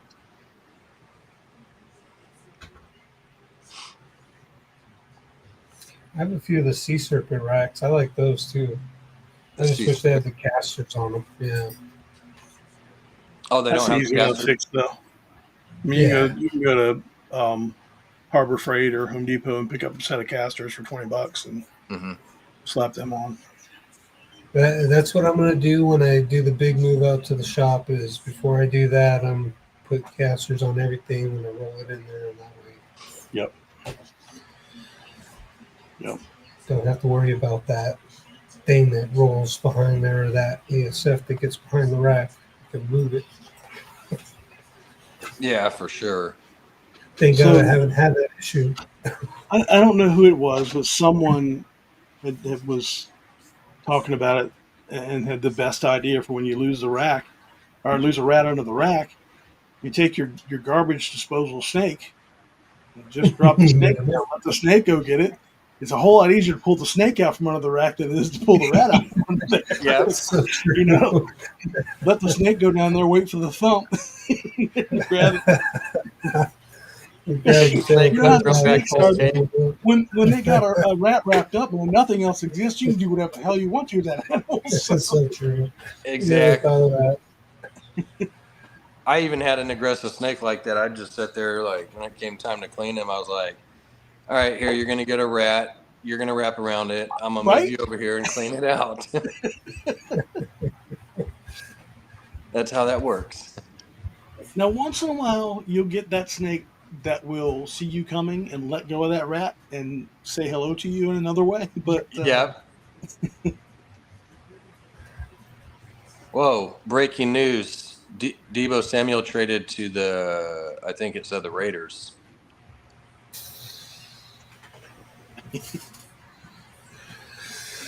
We'll never see the playoffs again. Or no, I take that. It was the Commanders, I think it said. Oh, The well, commander. that's interesting. Yeah. That's interesting. Yeah, it was actually the Commanders that said. Ooh. That's crazy. I didn't even think that they were going to trade him. There's been talk, and then Miles Garrett, he don't want to go back to the Browns, so there's that one too. And then I heard one of the Bosas is wanting to leave to go play with the other Bosa. Yeah. There's all kinds of stuff going on right now. And the Rams just signed not Jared Goff, Matthew Stafford. Oh, really? Yeah. Because, I was sick and tired of hearing all that talk about them getting rid of him, like Yeah. going to this team Good. or They going to should that keep team. him Like, I don't want to hear that garbage, man. He's a great quarterback. I wouldn't get rid of that guy right now. for sure. I'm still upset about Cooper Kupp, man. Fucking. In fact, I think he just got his new team, if I remember right. Oh, did he? What up, Jay Slithers? Yeah, I seen something, but I kind of just woke up or something, so I'll have to look again, make sure that that wasn't a dream or I wasn't seeing some bullshit. In fact, shit, the draft is coming up here in a few months. Yeah, it's usually in April, huh? The end of April. April. Yeah, I made a pretty cool championship shirt for Ken. Giants are talking about Aaron Rodgers. What do you got there, Greg? I'd say in my head earlier. She was doing snake yoga in the tub upside down and everything. So Yeah, I can't wait till this fall, man, to get a couple breedings going. Sucks having to wait. at this point, I'm okay with it because everything's kind of in limbo for us right now. So Well, yeah, I say that, but I'm kind of in the same boat as you. I got the landlords that still got to come out next month, so it's really it's the best thing for me just not to be doing any breedings at this point until later, anyway. So Yeah, I got a lot of stuff to grow up anyway, you know? yeah, Just let them grow up. Don't rush it. They give it's you not more like time the to think market is about it. taking off, with any extremes right now. So you're not going to miss a whole Yeah, lot. right. Yeah. yeah, sure. Actually, that's a good thing. Right now would be the good time to sit here and just be breeding like pieds, bananas, albinos, bells, stuff for like Although, shows, making your extra money there. And then right now you're just growing up, all your younger females and stuff, and even males growing them up, so that market can kind of improve here in a year or two. Because I'm Oh, sure it's yeah. probably going to be a few years before that market goes up. if they drop these stimulus bonuses like they're talking about, that might go very well for us. Now, I don't know how much that's going to help the rest of the economy, but you see how that went for us in 2020. So Yeah. Oh, that's true though. I mean, it would help out if they give out that stimmy money, man. That's going to be bringing a lot more money that people are going to be spending on the market. I mean, yeah, because nobody's putting that money away. They're just going to take that and blow that on I stuff they've been wanting, they've been waiting off on. I imagine the average breeder would probably spend at least 1,000 or two of that money on something that they really want. Oh, absolutely. Infrastructure, most likely, but Mm-hmm. it's going to be Freedom Breeder's going to be getting a call from me. I can tell you that. Yeah, Freedom Breeder is going to be real busy. I'll be like, hey, Jesse.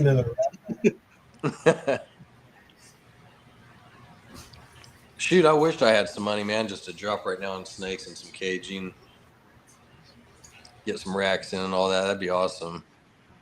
Yeah, I just got 2 5-stacks off of Brian from P&W. He was getting rid of it. He got ARS racking, so these are like the black sea serpent ones, the 28 quarts. So I went and picked up a couple of those. Not that I need them or anything, but just in case, because eventually the babies are going to grow up and they're going to. They're great for your juveniles and your grow outs. Yeah. Yeah, yes. What's a gene you guys would get if money wasn't an issue right now? If you had like 10, 15 grand to blow on a Bang, bang. bang, for sure.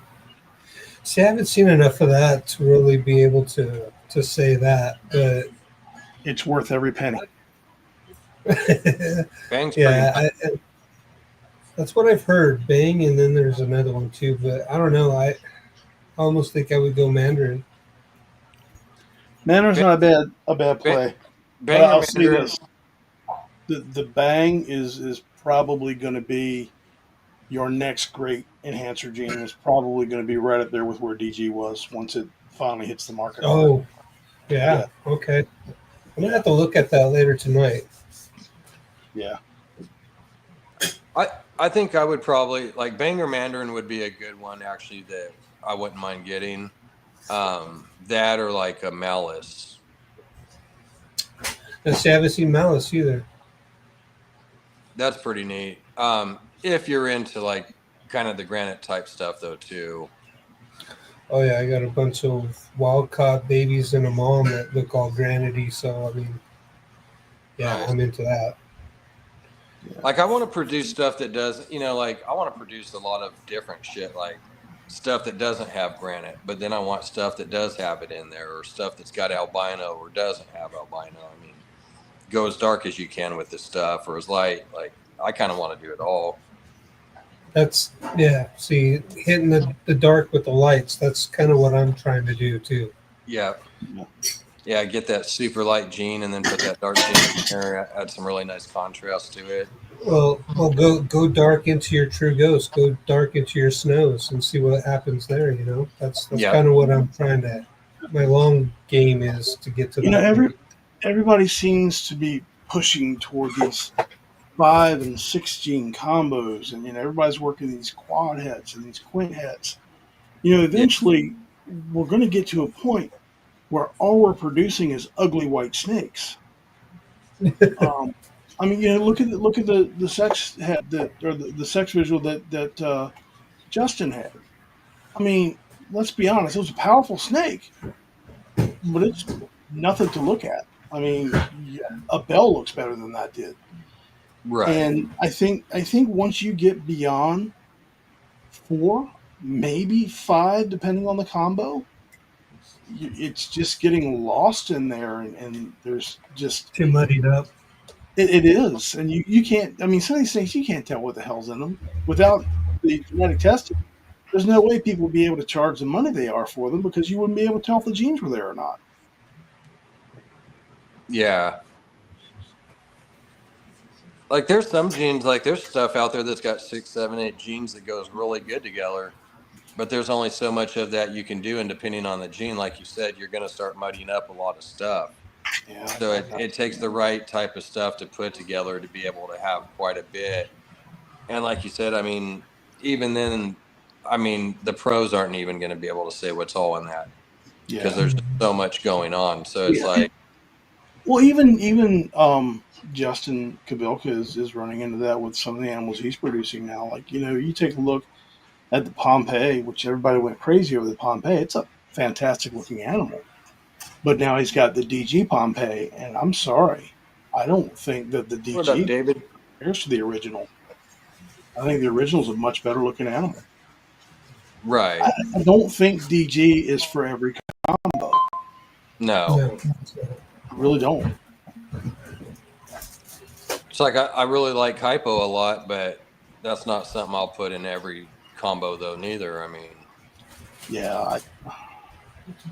I mean, I guess that goes for anything. Not everything. Like, there's some stuff that just should not have a gene with it. That certain, gene. I'm a pattern, and I like stark contrast in the animals, and DG and hypo take away from that for me.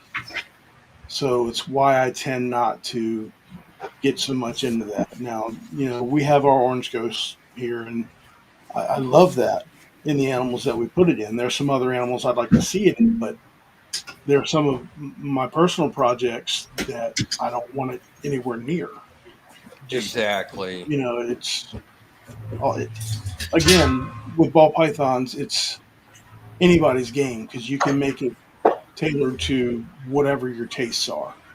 And my taste might not be what your tastes are, but somebody else might see it the same way I do. There's always Yep. somebody that's gonna like what you're producing. Exactly. Well, and if we slow down and just put some thought into what we're doing with the morphs and what the morphs actually do, I think that would also help a lot with that coming down off of the muddying up of everything, But I think a lot of people are just in more of a hurry to just toss stuff in together and see what comes out. Will, I'll Over, be honest with you. I think that a lot of the newer breeders haven't taken the time to learn what the genes will do. They Yeah. haven't taken the time to research how the genes are going to interact. They're just throwing snakes together to throw snakes together so they can have something to throw on a table at a show somewhere or throw on Facebook to try to sell. So But until you we don't even know can what's in the damn thing because you can't read the damn genes. So it's like, exactly. So if as long as you have that element in the concentration that it is in the breeding pool right now, it's going to be hard to steer away from it. Mhm. I mean, and that again, that's what you can do personally to set yourself apart as a breeder. Um, because if you pay attention to it, you study the animals, you learn the morphs, you talk to people who've bred the morph for years before you, and it's so you can produce animals with a greater expected result, I guess is what I'm trying to say. Right. No, it's true. I mean, though, what you're saying, it's like that's one thing I've never liked. Like, I don't want to see somebody just go get a bunch of multiple gene animals and just throw them together just because it'd be cool, they think, and produce something nice. Like, I want to sit there and put stuff together and be able to know and identify that gene when it comes out. I there's don't want somewhere to else to do have to that. try to hunt down and have somebody There's help me somewhere with else to do that, Kyla. 6 or 8 different genes are in there. Like, You're making yeah, too much at noise. times There's we somewhere need else to help do. with stuff, but you should be able to identify quite a bit of that without having somebody tell you Yeah. the whole, like, yeah, hey, I need help. Like, I know there's these 3, 4 genes in it, but what's this 1 or 2 genes that I'm not seeing or something? Like, you Yeah. should be able to sit there and read your stuff and know. Well, that's if Well, someone says that they see something or they don't see something in an animal that What that up, I Craig? have, my first question is why, and it's not because I'm challenging them. It's because I'm trying to learn. What are you seeing that I'm not? What are you not seeing that I should be seeing? Because that's the only way you get any better at it, right? Hmm.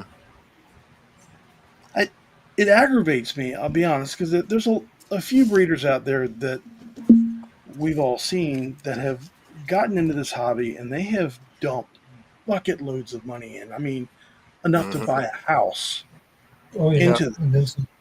and their pairings. They just look like they're throwing shit up on a wall and see what sticks. And if you ask them what they're shooting for, I don't know. We're going to see what happens.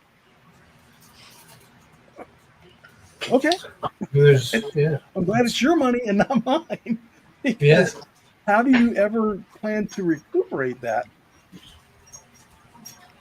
Even on a 10-year plan, if you're not a little more focused than that to reel it back in, business wise, it makes no sense. Now, if you've got the kind of money to drop 6 figures on a hobby, man, more power to you. Go get it. Do what you do, you boo. But Yeah. for me, I don't have it. Not at all.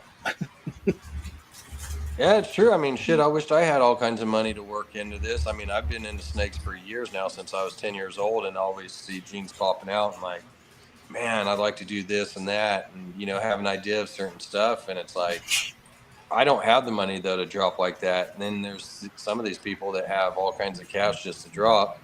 And like you said, and they're not doing much with it. Like you're trying to Oh, for no. you're trying to put Look at pepper with pepper. put some pepper and salt together and throw a little seasoned salt in there. Like, Yeah. mix stuff up, do something. You know, there's a breeder that I've seen that spent all kinds of money, and it's like, yeah, dude, but you're not like, you're having to you're sitting over here having to ask people like, oh, what should I breed with this and breed with that? And, you know, really, if you're going to do that, you should already be knowing what you want to do, your plans and everything. And it's like, you're over here just kind of mixing something bland with something else that's bland. Like, create something good. I mean, I know, like, this year I'm going to have some pretty good stuff coming out. For my second year, I'll have some really nice shit. And then in my third year, I'm even going to have some more bangers popping up in there that's even better. I plan on sitting here like, you know, like I may have a single gene animal that I just picked up an adult to breed with, but I've also got another 3-4 genes going with her. And it's like, you know, Yeah. pretty nice. So, I mean, to sit there and put that scrambler and orange dream and hypo mixed in with just another single gene, I'll have something really nice popping out. You know, sooner or later, somebody's going to figure out how to get true red or blue into these animals. Yeah. Whoever that individual is who does that is going to own the ball python industry overnight. Period. Can you imagine some of these ball python combos with the same color that you would get off of a blue and Solaris on it? You know, or the bright reds that you see in a corn snake or a rat snake? Yeah. Oh my God.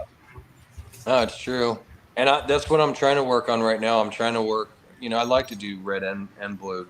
You know, those are both really, if you could pull out purple, that'd be awesome, or pink.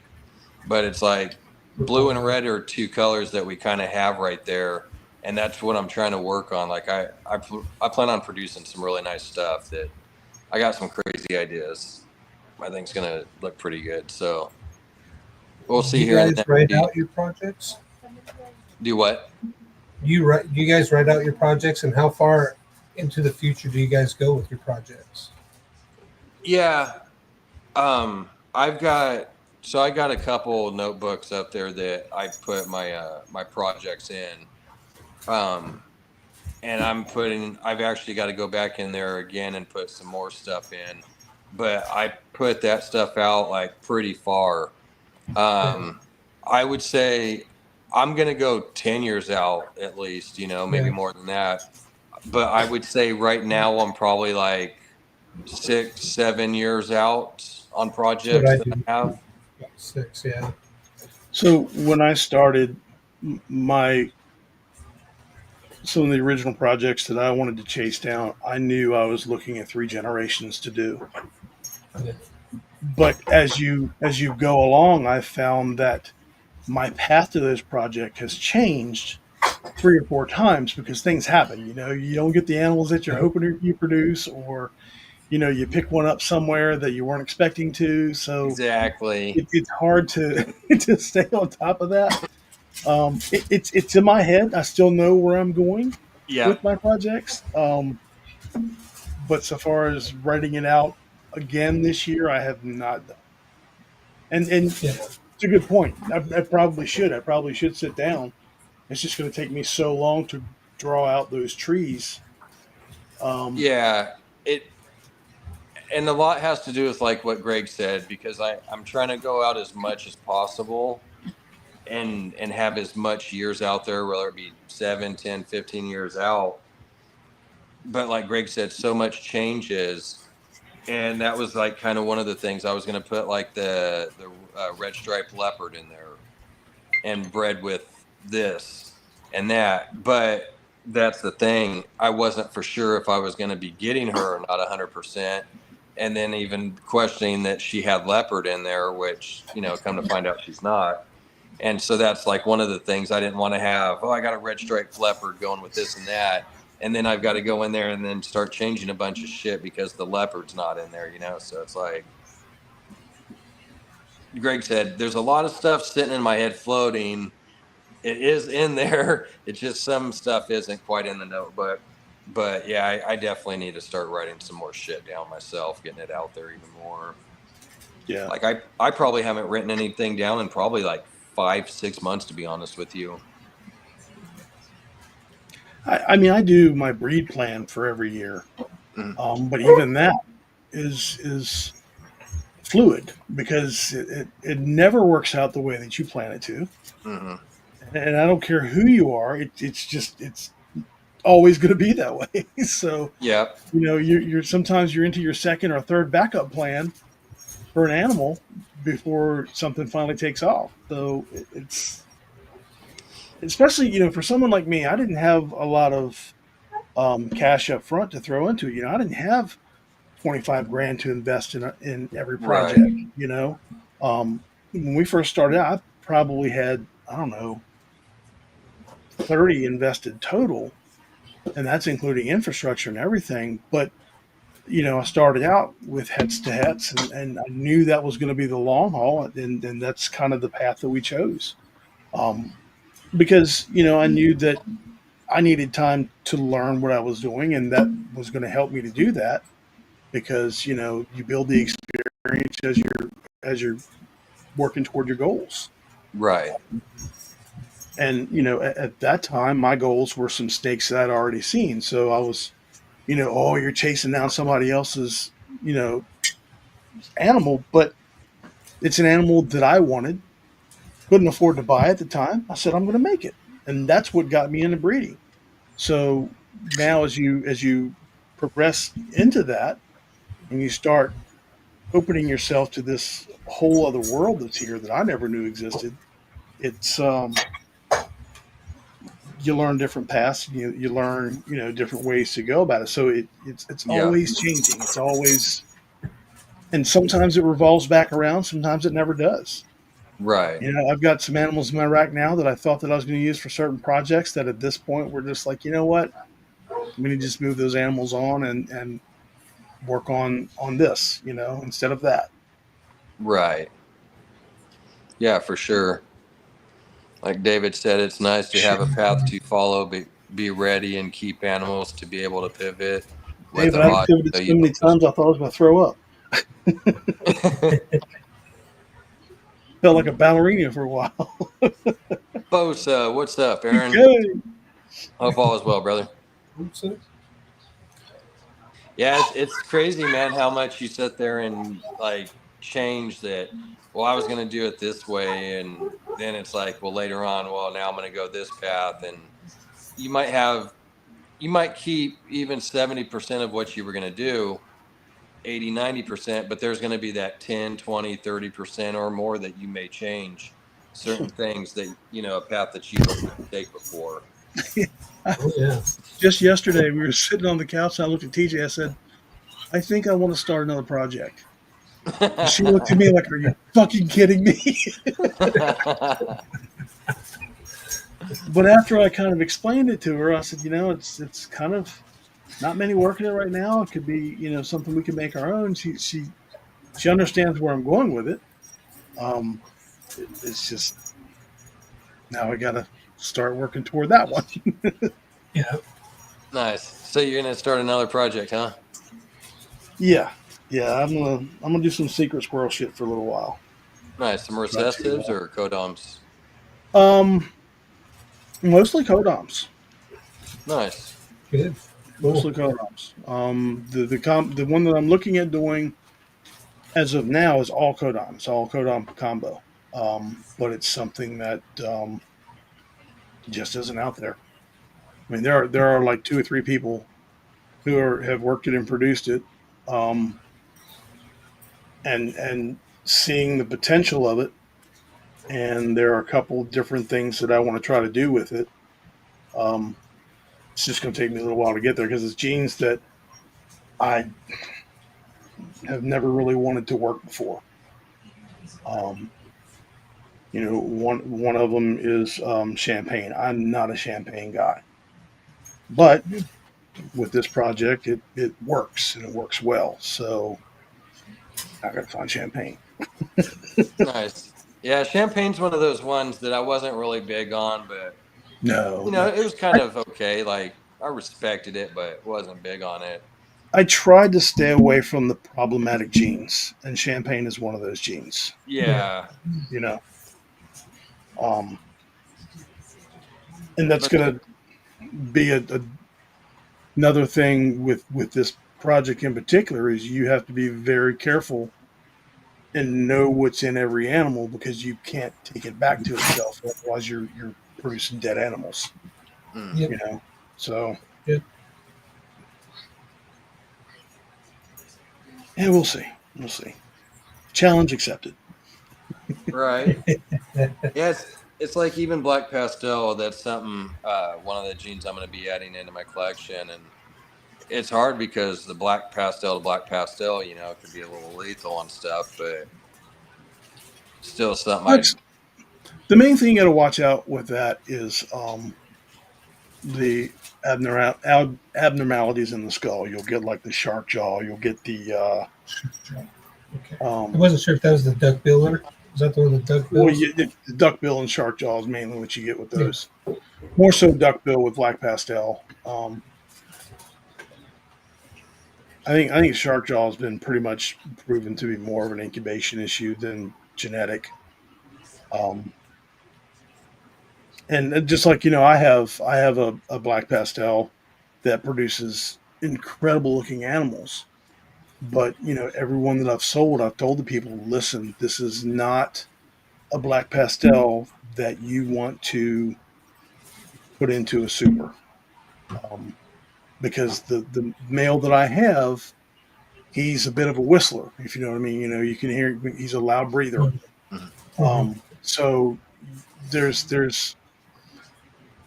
a chance that there's some abnormality there. It's nothing that's visual that you can see, but there's a chance that it's there. So as long as you're producing, you know, heterozygous animals with that black pastel, you're fine.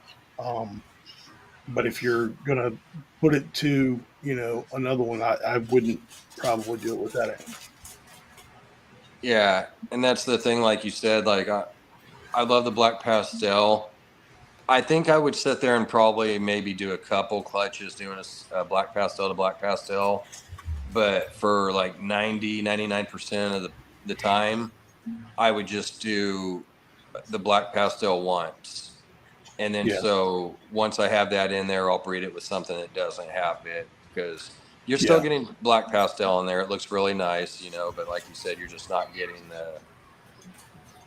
that kind of shark mouth or well, whatnot, and different in a things. way you can move around that. It's just if you put cinnamon to it, it will do pretty much the same thing as a super black Yeah. pastel. There's just a little bit of a color tone difference there. Um, but if you're looking for a dark animal, the cinnamon will give you a darker animal than the super black pastel will. Right. And So, there's other ways to get where you're going. yeah, Mark was saying I think champagne is one of the key ingredients to a red ball python. We've seen some funny red um, like spots that have come up in a few animals. Um, like bamboo will give you some wild orange colors in there once in a while. Um, Nice. who was it? Wiz has one that has this really bright red spot on it. It's just like an anomaly, but if if it will show up in that anomaly, then that means that the genetics are capable of producing that color. So Right. now we just got to figure out how to get there. And Yeah. I think that the genetic testing, 5 years from now is not going to be what it is for us now. Um, I think there will be a possibility of figuring out just how to get these colors to appear Hmm. a certain way once they are able to map out the genome of the animals that we have. um, I think the research may go a little further. Yeah, for sure. Like you That's said, what it was, John. Is this is GHI?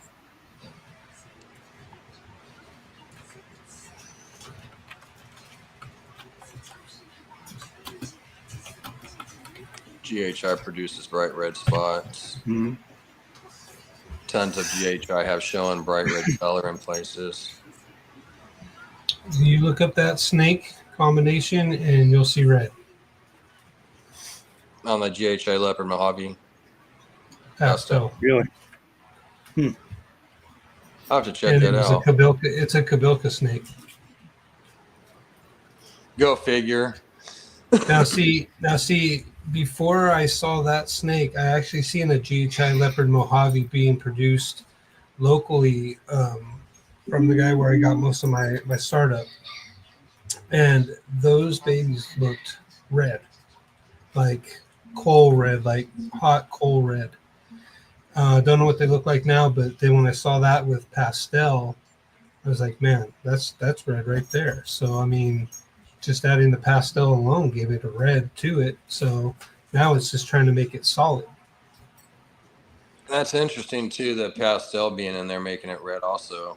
Yeah, that's what blew my mind when I saw the pastel added to it, because I could have sworn the one that I seen was just GHI leopard Mojave. But now they add the pastel in there and it got an even darker red out of it.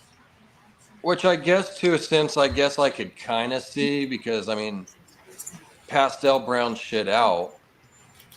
Brown is kind of a reddish, you know what I mean? Yeah, but pastel only has that effect mostly in clown.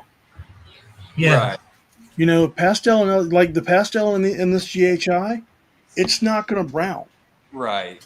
I can promise you, I've got a 3 or 4 year old male that looks exactly like this one, with the exception of a little color difference because there's a different gene in there.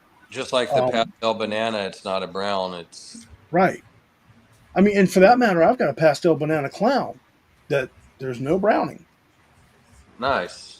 Um, I was wondering if het red exanthic and GHI would have something to do with maybe even the red. I'm working on it. I'm working on it. I'm trying to get my GHI, my HRA girls to grow up, but I'm trying to work a couple different angles on that. John said I look up the price of some jeans and I see red. Facts.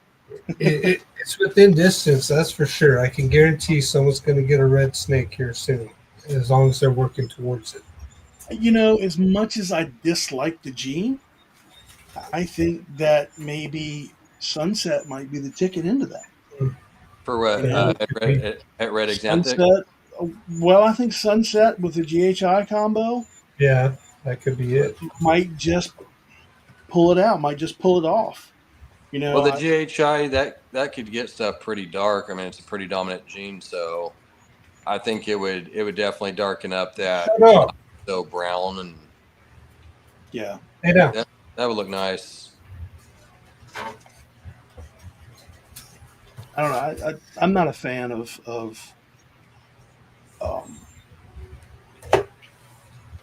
Sunset. yeah. God, I lost my train of thought. I'm not a fan of the Sunset. Sunset. I tried to like it, but I'm not a fan of Puzzle either. Not because I think it looks bad. I just, me personally, I have Krypton, which I think looks a little better than Puzzle.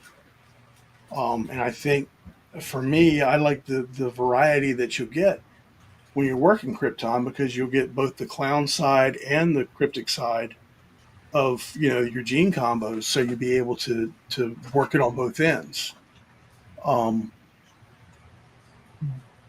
But with that said, you know, I saw some Sunset puzzles that looked fucking amazing. I'll have to check that out. Hands down, the best looking Sunset combo I've seen. Most of the Sunset combos that I've seen In the Foxhole is this. look like burnt Cheetos to me, but not my Yeah, thing. I think like a red or like a dark, like putting blacks into Sunset will be, you know, some of the tricks and keys to getting it looking good. maybe even if you put some light colors in there, maybe vanilla and stuff like that, super vanilla could help it, by lightening it down, changing it. But it's definitely, I could see putting in some like reds or some like dark colors in there to help that I think contrast it's out. I think it's going to be those genes that have the higher propensity toward massive color change in the animal. By Or the that I high. mean your ivory complex, your bell complex, Mhm. um, your eight ball complex. I think it's going to be hiding in there, or or they'll be the key to it. Um, I think we're a long way from it. I don't think we'll see it for 20 years, but when we do see it, hell, it could even be hybridization that brings it about. Yeah. Right. I'm I'm not a big fan of hybrids for the most part. Yeah. I think that we play God enough with the breeding that we're doing without intermingling the species as well. Yeah. Right. I agree. We're going to produce some super species that's going to take over the planet or something. Yeah. I'm telling you that reticulated blood python. Yeah, exactly. That'd be pretty wild. God, can you imagine a retic with the attitude of a blood? Holy shit. And the mass. Oh man. Ugh. One big blood. I wouldn't want to deal with that. Mm-mm. Like No, an I'm good. alligator without legs. Yes.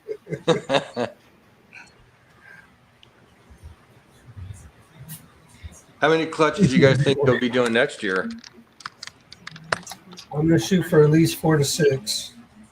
4 to 6 next year? Mm-hmm.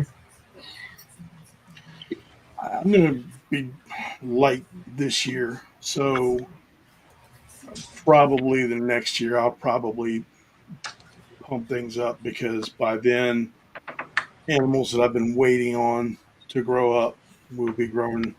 It's go time then. Um, Yeah. I I'd said that 25 to 26 was going to be my year for the powerhouse animals, but um, the events that we're looking at right now are going to set me back a year, so it's probably going to be latter part of 26, probably 27 that we're pumping out the higher end stuff, but we'll get there.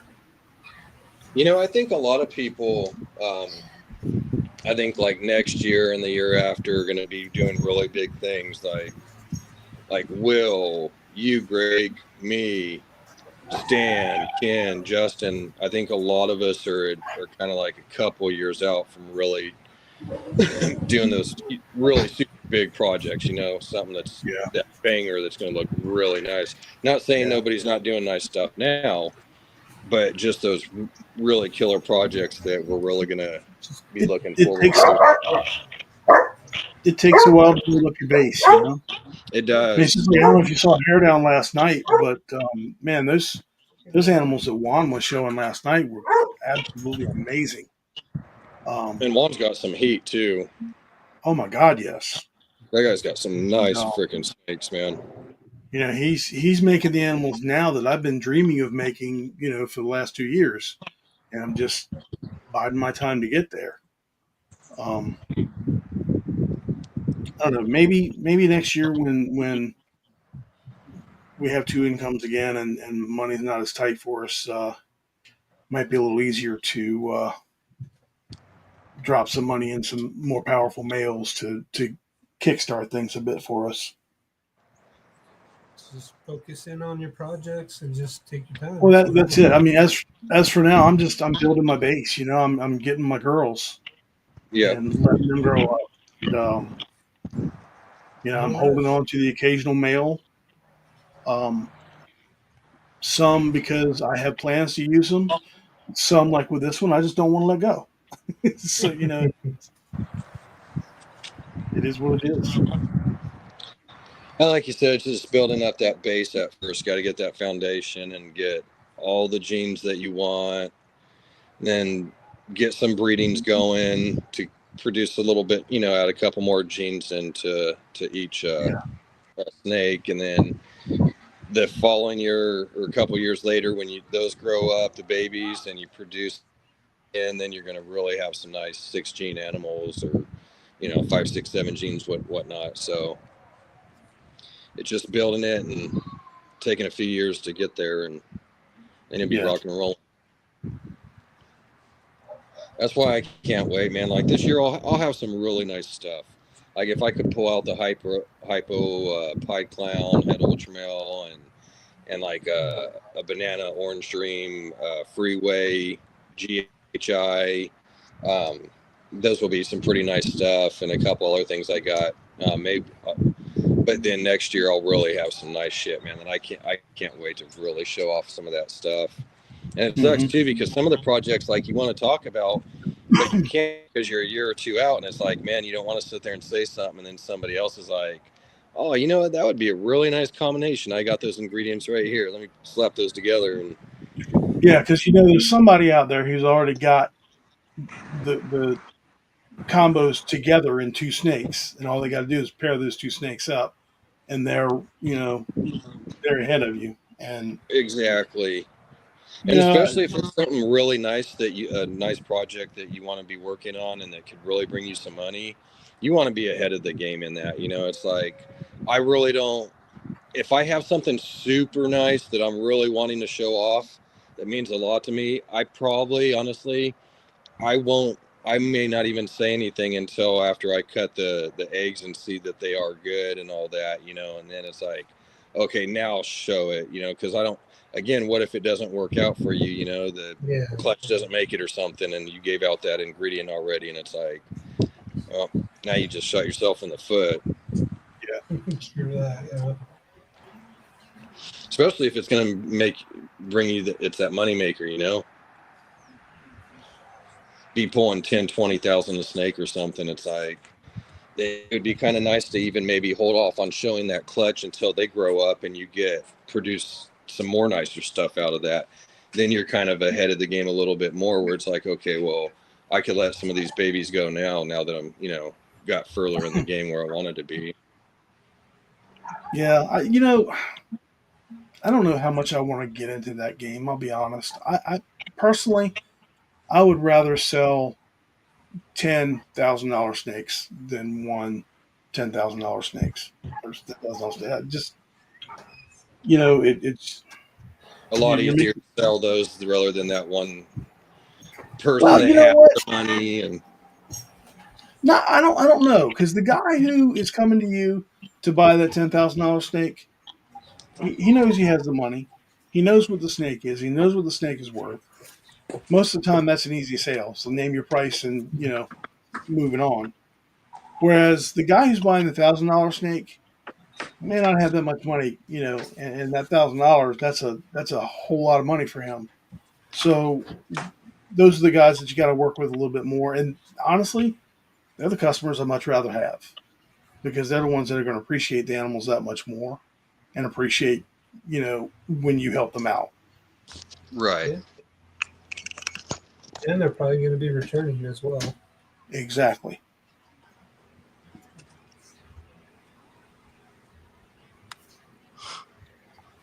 Yeah, I want to produce like some pieds and different stuff that I'll always take to the expos and make that cash, no problem. Yeah. But I want to have those nice snakes that I produce too, that people are like, holy shit, sure, that's badass. Like, Yeah. I mean, you have your top tier display, and then you have your money makers. A lot of people think that the moneymaker snakes are in that top tier, but they're not. Moneymakers are the ones that you've got in the deli cups that you're selling down there for $75 a pop, $50 a pop, because those are the ones that are moving. Exactly. Yeah. I just sold them a hobby the other day for $50. I mean, I have other ones. That's a quick $50 in the pocket. There you go. Yeah. Those are the ones that are paying your table fees, right? Yep. Yeah. Yeah, there's half the table fee. I mean, But honestly, you know that if you can go to the show and you can sell 3 of those snakes for $50, then whatever you're selling after that should be close to profit. Yep. yeah,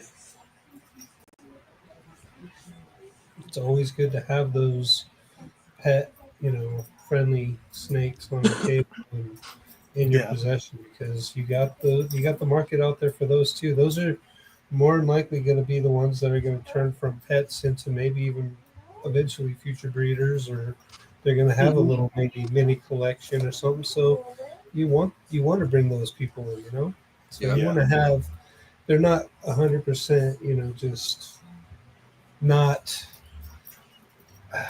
I guess like I don't want to say value, but like wanted out in the public. I mean, like I said, I had a Pastavi and a Mojave, and the little girl would rather have the Mojave than a Pastavi. So I mean, it's everyone has their own tastes, and Hmm. it's nice to have that different levels on the table. Hmm. Yep. With the head-to-head pairings that we had, we've produced quite a few single gene animals with a het, and those are hard to move, because to get what they're worth, most of your people who are breeding, because of the effects of social media, they are now learning to buy more expensive, higher animals in the gate. Right. There are still a few who want to do it the slow way, and that's what I do. So there's absolutely nothing wrong with that. Same here. Yep. Um, but to the pet customer, those animals don't typically sell well because they're not the colorful, the pretty animals with the nice pattern on them. A lot of times, Right. there's not much difference in a fire versus a normal to them. So those are the ones that are kind of hard to move. So, what do you do with those? How do you put those along? I mean, do you sell them for Cobra food, or because that a lot of times what's happening with them. Copper, no, go lay down. Yeah, that's where you just, I guess, have to try to mark that thing down even lower for 20, $30. You know what I mean? Just to try to move it. Or Yeah. if you even So have to maybe give it away, maybe it's Sunday and it's like, hey, see a family come in and I here, think take it.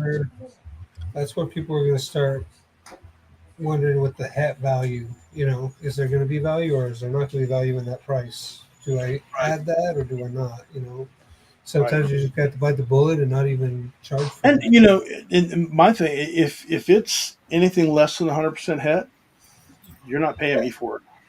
I'm not charging Exactly. you for it. Yeah. If it's there, it's there. Hey, if good luck to you. Yeah, But Yeah. if it's not, hey, don't come at me because I didn't charge you for it. I'm just telling you exactly. it could be there. Yeah. And is it worth it to test for a het in a $30 snake or a $50 snake? No. No.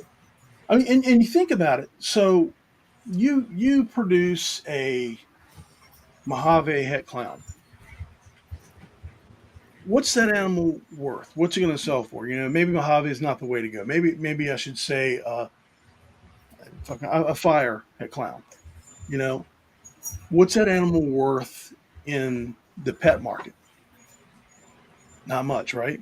We know Right. in the breeder market, it's really not worth much. So you say, okay, so you put it down to $30 and you sell the thing, get rid of it. Well, yeah, but how much money do you have invested in that animal from the time you hatch it to the time you sell it? Yeah. Are you If you're, truly if you, doing yourself a disservice by selling it, that low because you're not even paying for the rats that you fed that thing since you hatched it?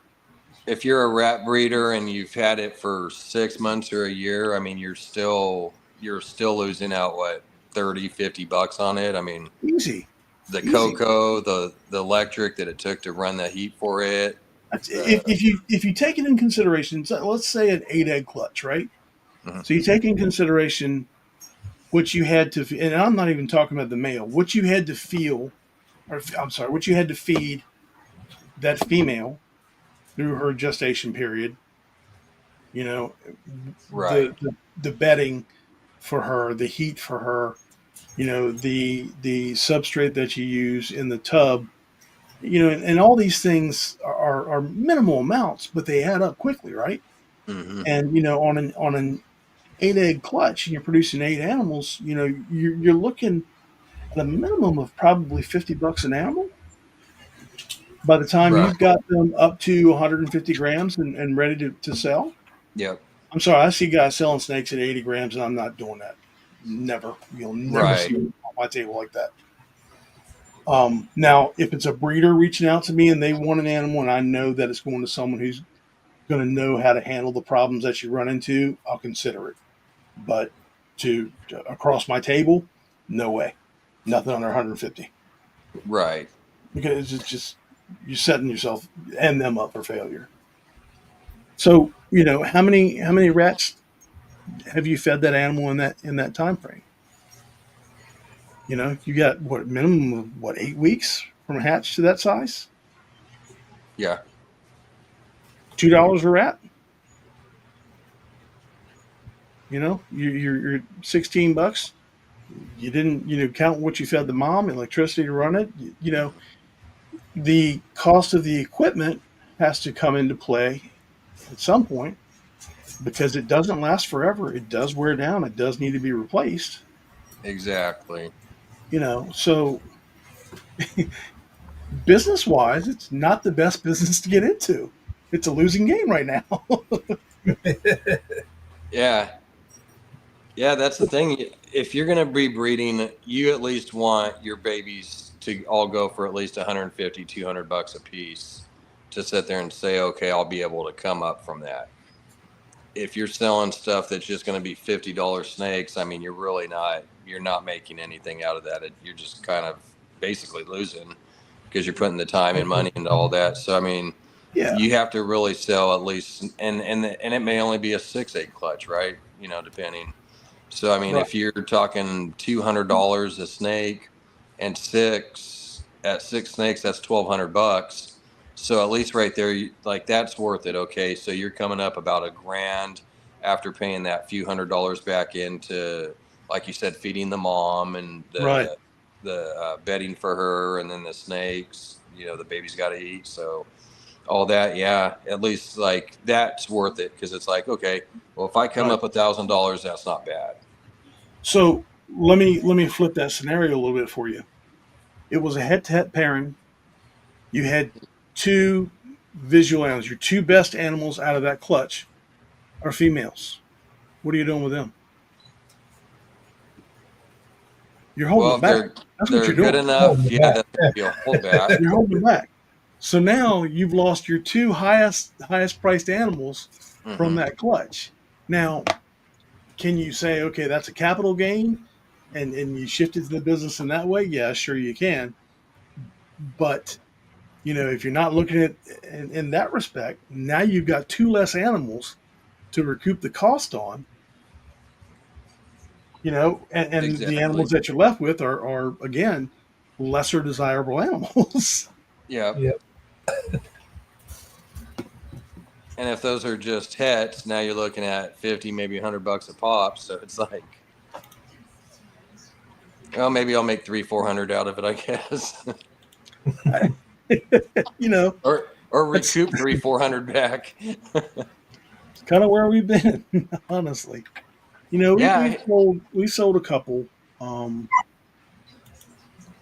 I think 500-600 is probably the most expensive animal I sold that I've produced thus far.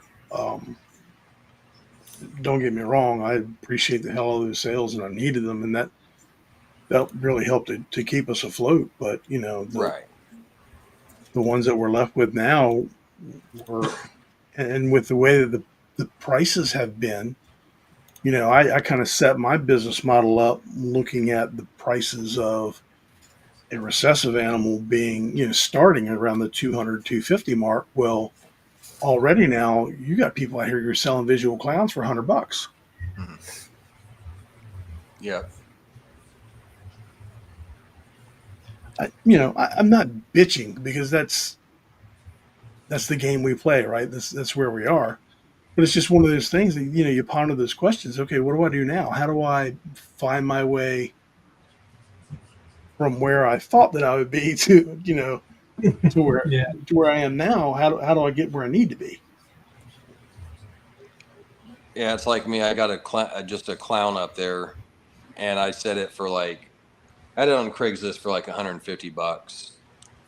And I'm still sitting on the damn thing. I'm like, okay, so I already kind of when I did repost it, I did put it for like 100, but after that incident with that dude, I just never put this stuff back up. I just been holding on to him. Oh, is that one? Yeah, Yeah. I mean, and it's with males, it's one thing. Males, if you've already got a male with those genes or better, and you've got a backup for that male, another male is not going to do you any good. You kind of want to move that one along so you're not stuck feeding the thing forever. exactly. But I've got I've got a black pastel female that I've had at several shows and have tried to push out there. She's absolutely beautiful. She's getting close to that 350 gram mark. When she hits it, she's no longer for sale. She's not going anywhere. She'll stay here because she's worth more to me, Yep, to put back into projects than she is to sell at that point. exactly. That's a good way to look at it. I've never looked at it from that perspective. I Oh, mean, it is true though. I if mean, you it's think kind of about it, and you don't have to use the 350 gram mark. You could say 500 if they let stay that long. But Yeah. once you get that animal to that point, the amount of money that you have invested in that animal is so much more than it would be as a hatchling, where your price point was set to sell that animal. Um, you're kind of at a point where you may be losing to let it go. yep. Yeah, well, that's true. Yeah, I've done that with a few. I've had some that got up to size. I'm like, well, it's really just pointless to even let them go now because, like you said, once they hit about 300 grams, it's like, well, you put on a good size. I mean, yeah, you still got to put on that other 1,000 grams before I get you bred, but at 300 grams, like that's a good jump. So, I Yeah, mean, at that point, you're just hell in probably 10 months. I could have you, that extra 1,000 grams on you. Yeah. absolutely. But I mean, at that point, you just hold that animal back. If you just hold that animal back and breed it once, then you're making more money back out of that animal than you would have got selling it as a hatchling, right? Exactly. Potentially, all things considered. Make $400, $500, $600 at least instead of $100 that you're going to Right, sell it for or right. whatnot. If you're holding on to that long anyway, then might as well feed it Yeah. another year and rock and roll with it. Exactly. For sure. Yeah, it was cool. I was looking at, and if like on Morph Market, you'll see a lot of times too. Like I'll look at the date, I'll see a female in there, and it's like 300 grams or 250, and I look in there, and it shows that it's been in there for like a year and a half, 2 years. So that snake is actually even bigger than what that says in there. Like there was a female I was looking at, she was like 250, 330, something like that. But I know now at this point, like she's probably 400 or 500 grams from the time that's gone by. And then she's only like 300 bucks too, so it's not too bad. Like, well, shit, Well, you hope that the animals that size. There's so many people out there now who seem to be feeding these hatchlings twice a month. yeah, and So you see an animal that's a year old and it's at 250 grams, and you're like, what the fuck? exactly. And that's the thing, though. Like you said, Greg, you got to sit here and talk to the person too and ask them. I don't just like the one I had talked to the person and found out that they're feeding them regularly and everything. That's the key, because if they're just feeding them like once or twice a month, then yeah, that snake's not going to be much bigger. Might be an extra 10, 20 grams over the past 6 months, but that's going to be about it. If they're Yeah. actually giving them a regular feeding, then yeah, you should hopefully have that 400 or 500 gram on there. But yeah, that's the thing. Like I do that too when I see, like there was a snake the other day. In fact, I did that with. It had been in there for like a year and a half, 2 years, and it's showing like I don't know 150, 250 grams, whatever the weight was. And so I hit the dude up, and he's like, "Oh, this snake's like 400, 500 grams." So it's like, okay, this person actually is taking care of the snake, you know, Yeah. Yeah. an Sure. an actual maintenance feeding, not the maintenance feeding that everybody fucking Yeah. says. But Well, like you, to David's point there, where you can get a clown het DG, from $200 to $300 Canadian. This is also the time to take advantage of that market too. mm-hmm. Me personally, I haven't been in the best of positions to be able to do that this year. Believe me, if I had been, I'd been taking a lot better advantage. But to his point, I bought a visual Desert Ghost with a double head this year for $100. I mean, Oh wow. That's cheap. yeah. I And you mean, said that was a visual Desert Ghost with visual DG with a double head. two double other heads in there. Yeah. That's a good price. Because I Yeah. was looking at a Desert Ghost male. He had let's see, he had it was a Desert Ghost male, and he had a codom in there, and then there was a het for something in there also, and it was like for $200, and it was exactly what I wanted to get. So it's not bad. Like you said, right now is the market, the time to do it. I would have bought a lot more snakes if I had the money to. I'd be a lot further in the game. I've only unfortunately got a few that I've added into my collection, the Scrambler being one of them. But yeah, right now, man, is the time to buy snakes. Like I've been looking like crazy at all these. If there's genes that you're missing, especially if you could get it in a 2 combo, if there's like, I don't know, just say you're looking for a red striped leopard. Right now, you could go get a red striped leopard for a pretty cheap price. I mean, try to get 2-3 genes in an animal that you don't have. But even if it's just one gene, like I got that red stripe, fuck, that's the gene that I needed added into my collection. Boom. Could have got it a little cheaper. I know, and it pisses me off too because I did things wrong. Like I really like the snake. I had been looking at it for a while, but I didn't see the leopard in there, and I should have hit people up even sooner and see what they thought. And then afterwards, I was like, man, I should have just hit up Greg, because now to find out that that's not in there, it's like, Yeah. Shit happens though, right? We've all done it. We've all bought something, thinking it was something that it wasn't. One of my first snakes that I bought was a pastel that was sold to me as a leopard, and at the time, my ID skills weren't what they are now, and I took the guy at his word and got taken for a ride. Now I didn't pay much for that animal, so I can't be upset. But what I have is a pastel. It's supposed to be a pastel leopard with a het clown. No, it's just a pastel. damn. So, It But- sucks when people don't ID their shit correctly. yeah. Dude wanted to charge me more for the het, and I'm like, I'm not paying Yeah. you for a het you can't prove, bro. Yeah. Like you And said, it was I one don't. of those guys. Well, it's not my snake; it's my buddy's snake. He made it. Well, Oh, is your buddy here? yeah. No. Let's talk. We're going to talk this price. Yeah, well, your buddy needs to not have it set for a price for something that's not guaranteed. Like you, I really don't want to charge for something. If it's 100% het pied, hypo, clown, whatever, okay. But if there's that 50 or 66% in there, I don't want to sit there and charge somebody for something that I can't guarantee's in it. No, I don't care if it's a het pied that has train tracks as far as the eye can see. If I can't say it's 100% het, I'm not charging you for it. And Exactly. it's not worth it for me on a single gene animal to genetic test that animal for that het. Now, if you're buying the animal from me and you want to pay for that, for the testing, then fine, so be it. We'll do it. And if the testing doesn't prove out and you want to back out of the sale, that's fine too. You're still paying for the testing, Yeah. but if you want to back out of the sale on the animal, I'm okay with that. I have no problem with that whatsoever. Right. I'm on the up and up with all that. I'm not trying to pull shit over on anybody. And it's just, it's just not worth it sometimes to get into that. Yeah. Yeah, definitely.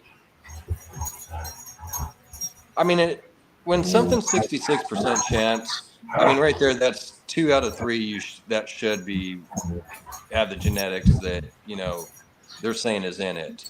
So you should come up on it, but still, there's that that's 2 out of 3 snakes. You could have bought that one that it didn't.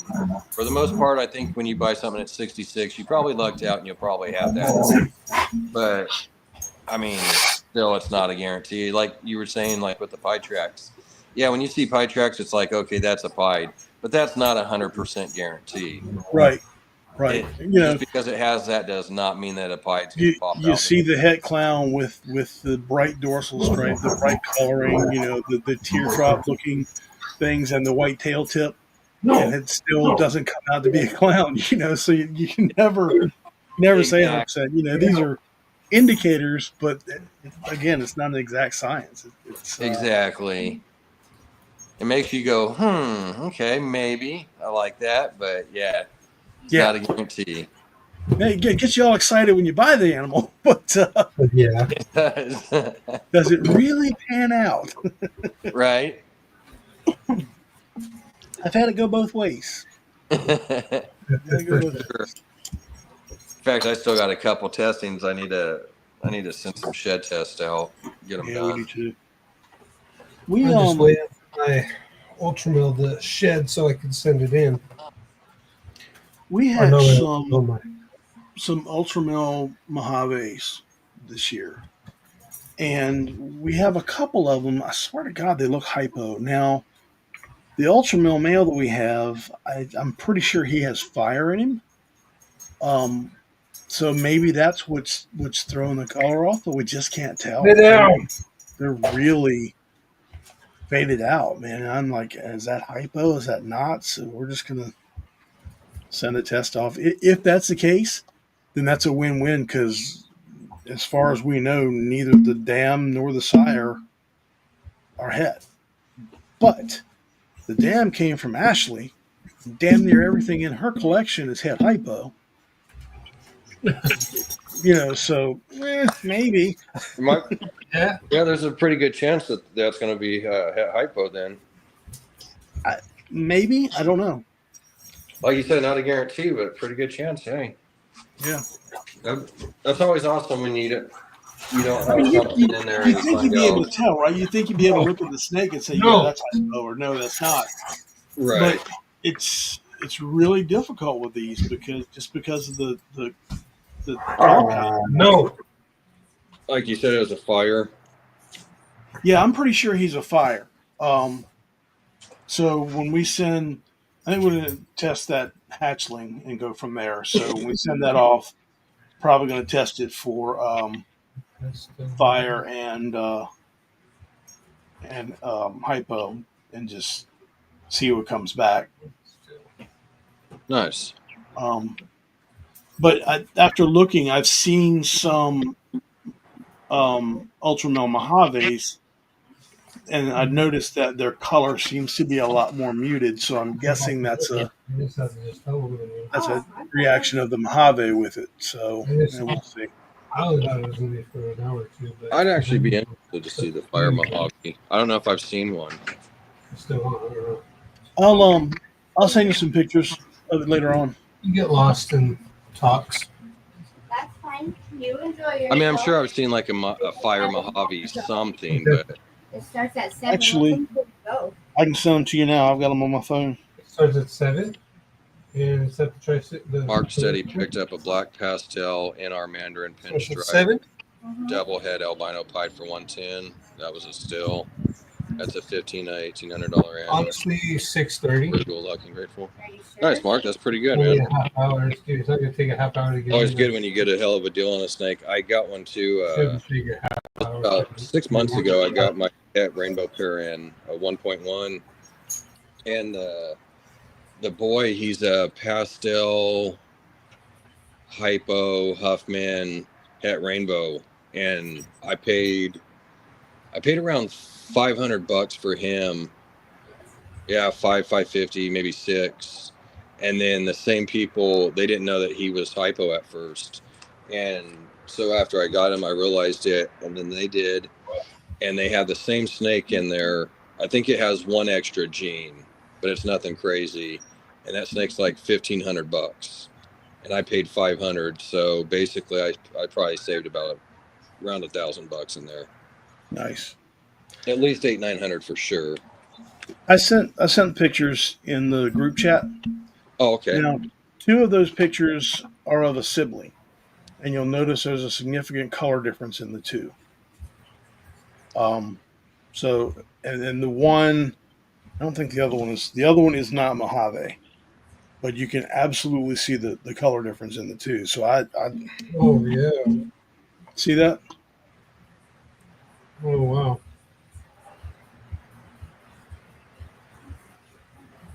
I think you have hypo on that one. In the I don't lighter think color one. it's gonna do. Yeah. Yeah, that's what we're thinking. It just because I mean, if you look at the head on that one, the head shot is of the one that we suspect to be hypo. It's It's not just left, right? it's so blushed out. Yeah, It's got the Mojave looking pattern, but it's got like a lesser lighting to it. yeah. It's gotta be hypo. I don't know. I don't know. I mean, I don't know what the fire will look like. And looking on like Morph Market and stuff, I haven't really found one that's looks that similar to it. I don't think fire is gonna. I don't know. I would I don't think either. fire would look a little different, but I don't know. That's a hard one. Yeah. I'll have to check it out once I get off this. My freaking computer died, so guess I didn't do a good job charging it beforehand. You're fired. I know. I was fired a long time ago. I'm always lagging on shit. I've been having litters drop like crazy at Brett's, though. Have you? Have you switched Yeah. up any food or anything? The only thing I did was I was lagging a little bit on. I was giving them their protein, but then I started lagging on it, and that's when my production went down. And so I went and got some more mealworms, and I got their production, giving them more protein, so their production's doing a lot better now. Get them off that dog food. Yeah, they get dog food every day, but I give them just a little bit of that. They get more of the rat mix, the black oil bird seed, mealworms, and If then if vegetables. you swap them from the dog food to like some combat, Yep. you're going to see a huge difference. They'll take off on you. Nice. I use Colmbach too, but I also do the mixture. Like the bird seed and all that stuff. In the Yeah, we do that too. The You black just oil seeds like he's worn, and TJ does a lot of fruits and vegetables too. She'll get a bag of carrots once in a while, cut up and throw that into him. She's always cutting them up, Yeah. apples and shit like that. Give them like carrots and lettuce. Yeah. I want to give them I keep forgetting the name of it. It's a red vegetable. I don't know if it's, I want to say a beet. I could be wrong. But there's something that you give them. I'll have to ask Stan. I forget what it is, but it's pretty good for them. Nothing kind of keeps them hydrated. Mm-hmm. I want to see it. Damn, I want to say it's like a red beet or something. And it's there's a lot more psychology that plays into the rest than people realize. If they're not happy, they're not breeding. Crawford, no, lay down. Keep them entertained, and you keep them with the regular treats. It does make a difference. It does. You improve their quality of life, and they're going to excel for you. Exactly. That's true. You keep those rats happy, man, and protein and everything. They're all good. Their production's going to be off the chart. Once they're not, then it slows down and they ain't doing shit for you. You want to see your production fall? Don't fill the water bottles for a day. Oh, I know. Dude, they drop off to nothing. Yeah. That's crazy too. It is We went- true. We went to Daytona our second year we went down, and we had my niece stayed here and was caring for the animals and stuff while we were gone. Which the snakes are pretty easy, just swap their water. Um, but for the rats, it takes a little more. And she wasn't neglecting the animals, but she wasn't taking care of the animals in the manner they were used to being taken care of by TJ. Our production fell off to nothing for months. It's taken us months to get them back up to the point where they're producing where they should be again. It's ridiculous. Yeah, like you said, I wanted to hook up a 5-gallon bucket and do the water lines, but right now in all my rat tubs, I just got the water bottles. So We do too. yeah, We bought the lines to do the water, but we got such a low ceiling in our basement. We're kind of, and now we're moving. Everything's kind of on hold for us right now. We're just kind of in a holding pattern right now until we can find a place, and then we can start to form ideas of what we're going to do and how we're going to set things up again. So it's nice. Sucks. Goddamn, Yeah, it sucks. like I have a couple rat racks and got all the tubs, but then I have one big like 60-80 gallon aquarium, and I have some rats in there, but I haven't it's kind of hard to put a water bottle. I'd have to because it's got the top and everything, so I'd have to put like Velcro or something in there, but they just got a water dish. And so it's like those little fuckers, man, they'll go and flip that water dish and flood out a little part of it.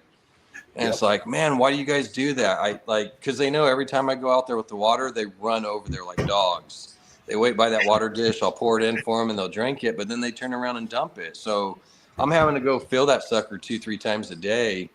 But yeah, it gets frustrating. And I noticed that because one day I didn't get out there to get them any more water. So they went the whole day without. And man, they look skinny and you could tell a big difference. So you definitely got to have water and food for them constant. Because I mean, if you think about it, have you ever walked into your room with your rats and not heard tick tick tick tick tick tick tick tick tick tick where they were hitting the fucking water bottles the whole time? No, ever. There's always one or two sitting there, like you said, tick tick tick tick. That sound is always present. So they're drinking the hell out of it.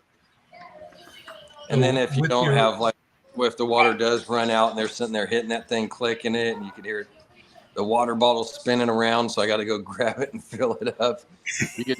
The sound sounds so much more different without the water. It really gets that clinking going in there and stuff, that little ball. But so TJ has a couple of the rats now that have figured out that it's easy to slam the water bottle when it's empty.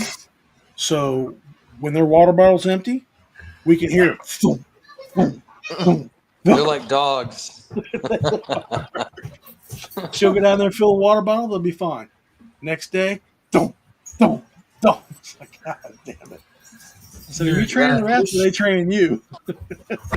Yep. I've even had it where I've walked out and found their water bottle on the ground. I'm like, oh, shit, man.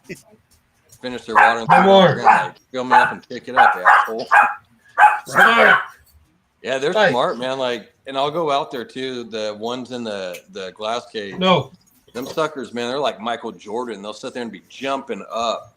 And that cage is tall. And they'll jump up to the top and hang from it, and I'll have to knock her off. I'm like, get off there, man. I ain't playing basketball today. For your fish tank setup, I had a way that I did it when I had mine in the fish tank. And just take like a piece of PVC piping, and you could just drop it in there. And then what you do is you put a plug at the bottom, drill a hole, and you can put the nipple for the water through that. And then cap it on the top to where it won't go through and they can't get through. And they'll be able to hit that, and you can hook it up to Can't they chew through that PVC piping though? They probably could, but what I do is I get I box it in with like chicken wire, so they can't get to it. Kind of like what they go through when you do the homemade do-it-yourself rats. The rats. Yeah, that's what we've got. So, I get that, and I'll build Okay. like a fortress or like a force field basically through the whole thing, so You just push it they right can't down even through it. touch the and they can't touch Makes the sense. plastic. So they'll only be able to get to the nozzle, and that's it. Makes sense. 'Cause I wanted to do Nice. something to put a drain. Before we put the bucket system over the top, I wanted to have some kind of a fail safe in there, or some kind of a drain that I could put in the bottom of the tub, so that if they did chew through a line or something, or somehow a tub did get flooded, it would be able to drain and not drown all the damn rats in it.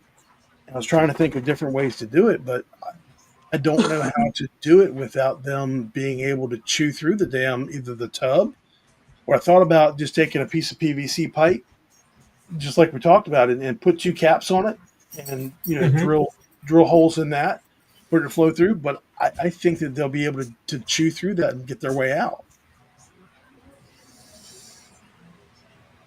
It also has to do with how you set your water lines up too, because I've never had an issue with chewing or anything like that.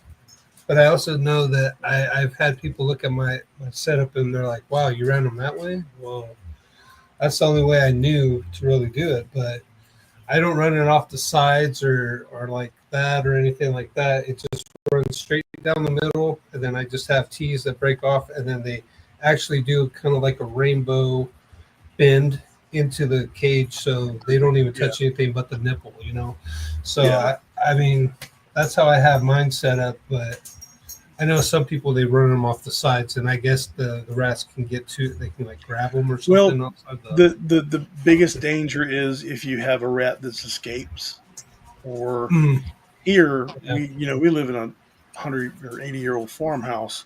We get field mice in here all the time. So if one of those shimmies up the leg of the rat Yeah. and chews it higher up, and all that water rushes down in there, it never True. goes straight down. It's going to spray into the tubs and shit. Yeah. That's the biggest concern. And that Okay. water Yeah.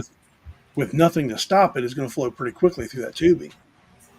That's why I'm really hesitant. Like, I know it would make it a lot easier to hook up the lines in the 5-gallon bucket and all that, but if something chews that, like you said, having that flood with water, man, that's to lose all those. Well, Yeah.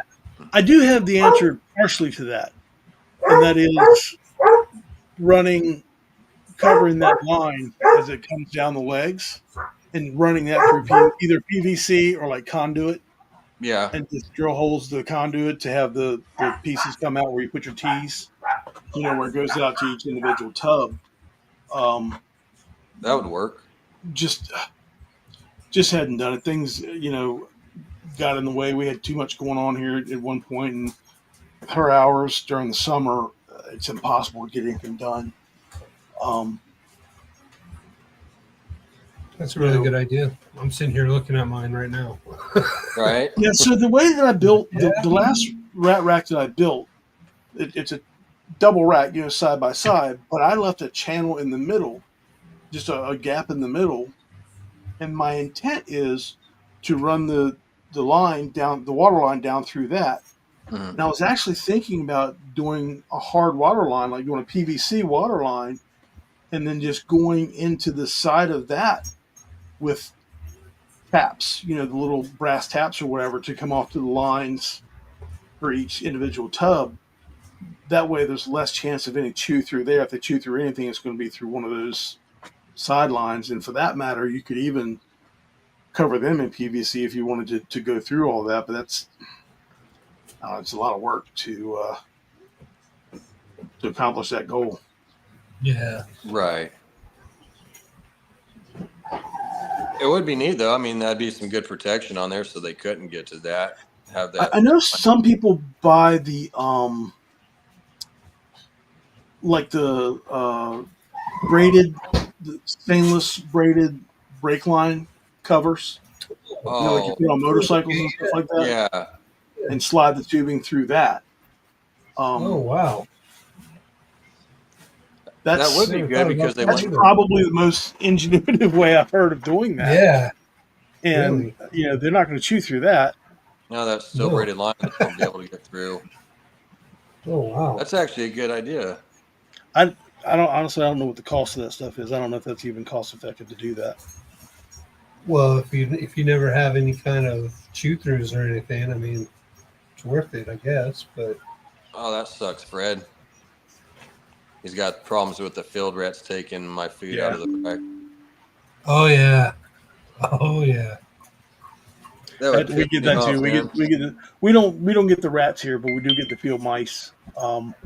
Luckily, they're small, but we do get them, and we don't want to put any um, kill traps down in the basement where the Yeah. rats are, in case when the rats gets out. I mean, she's got live traps that she'll set if she has a rat get out. She'll put that live trap down, and overnight he'll go in there. She'll put a piece of apple or something in there. He'll go in there and grab it, and he'll snap shut, and there he is. So we don't put any kill traps or sticky traps. I hate sticky traps. They're the most inhumane thing we have. Oh, those are a pain in the ass. Then they end up getting off anyways, and there's glue all over the place. Yeah, and I mean you can buy those kits for those the 5-gallon bucket traps. The ones that got the little ramp that they run up in, they fall in. I consider trying one of those too, but I don't know. One thing after another, I guess. Right. It's not one thing; it's another. Yeah. I just want to breed my snakes, man. I don't want to feed all these rats. I know. The rats are the hardest part, man. It's like the snakes are nothing. You just clean them here and there. It's pretty easy. That is the one thing that I really just didn't consider coming into this is that, there's no way to do it if you're not breeding your own. I thought that, once you're buying in bulk, you could get a pretty good discount rate on your rats and it wouldn't cost you so much. That is not the case. Yep. Comment he had to fucking say. Because she's gonna go find her a new boyfriend. Yeah, I'm glad to be breeding rats myself, man. It's a lot cheaper than having to go buy them from somebody. Oh yeah, I mean we're still having to supplement. I mean when we do have to go to buy rats to supplement, I mean it's $300, $400 a trip. So it's a lot of money, Hell yeah, it is. We got a lot of mouths to feed here. So if anybody wants any hatchlings, buy some snakes. Cheap. Do you guys breed your own rats too, Greg? Or? Yeah. What? Well, we breed as much as we can. And then we supplement from a friend of ours breeds some too, so we kind of supplement from him once in a while. Nice. She's I'm trying to get and I can't. I'll be honest. I can't. I'm a punk when it comes to the rats. I can't stand them. I don't have the patience for them. I'll take a snake bite all day long, but if a rat bites me, the first thing I'm going to do is squeeze its damn head off, and I know it. So I told TJ, I said, listen, I need you to do this because here's what's going to happen if I do it. And she loves anything fuzzy and furry. She's all about it. They're her babies. I tell you, God, I tell her every day she's a psychopath because she's up there kissing the baby rats before she throws them into the snake tubs. Okay. I'm like, Jesus Christ, you make Hitler look like fucking Mr. Ed.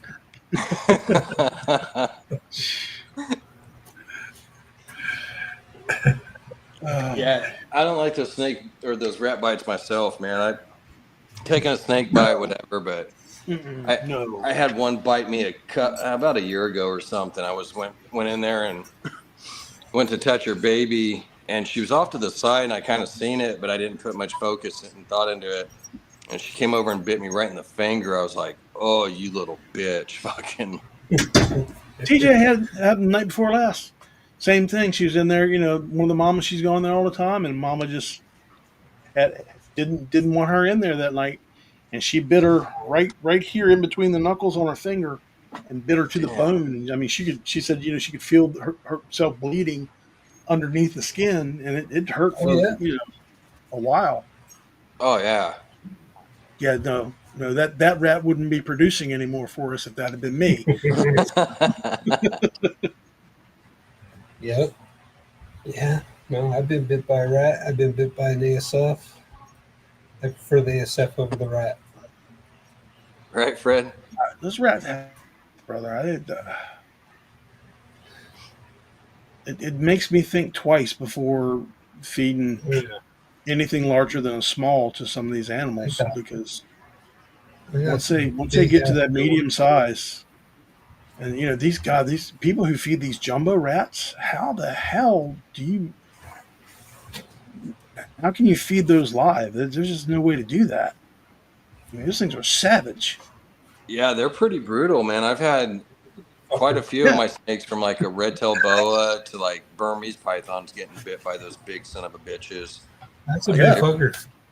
yeah. they'll get through And those the teeth are I big mean, too. there's a point where they cease to be a rat and become a possum. yeah, Yes. exactly. Yeah.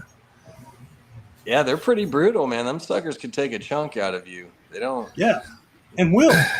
They will, yeah. I've And had. here's the thing: TJ can go down there where they know her, and she's in there putting her hands in there. But you let me put my hand in there, they're gonna light my ass up because they don't know me. They don't know my smell. I'm a done Yeah. deal. Yeah. Yeah, no, and that's the nice thing. I haven't had a mean rat in a very long time. All of them are pretty docile, pretty. I think I bred that pretty much out of them. You know what I mean? Yeah, that's one of we were buying from one supplier, but the rats that we were getting. I don't know if you guys have ever heard TJ tell the story about the crack rats that we were getting. They you could tell they just didn't look healthy. Maybe they've been a little Copper, no. malnourished before.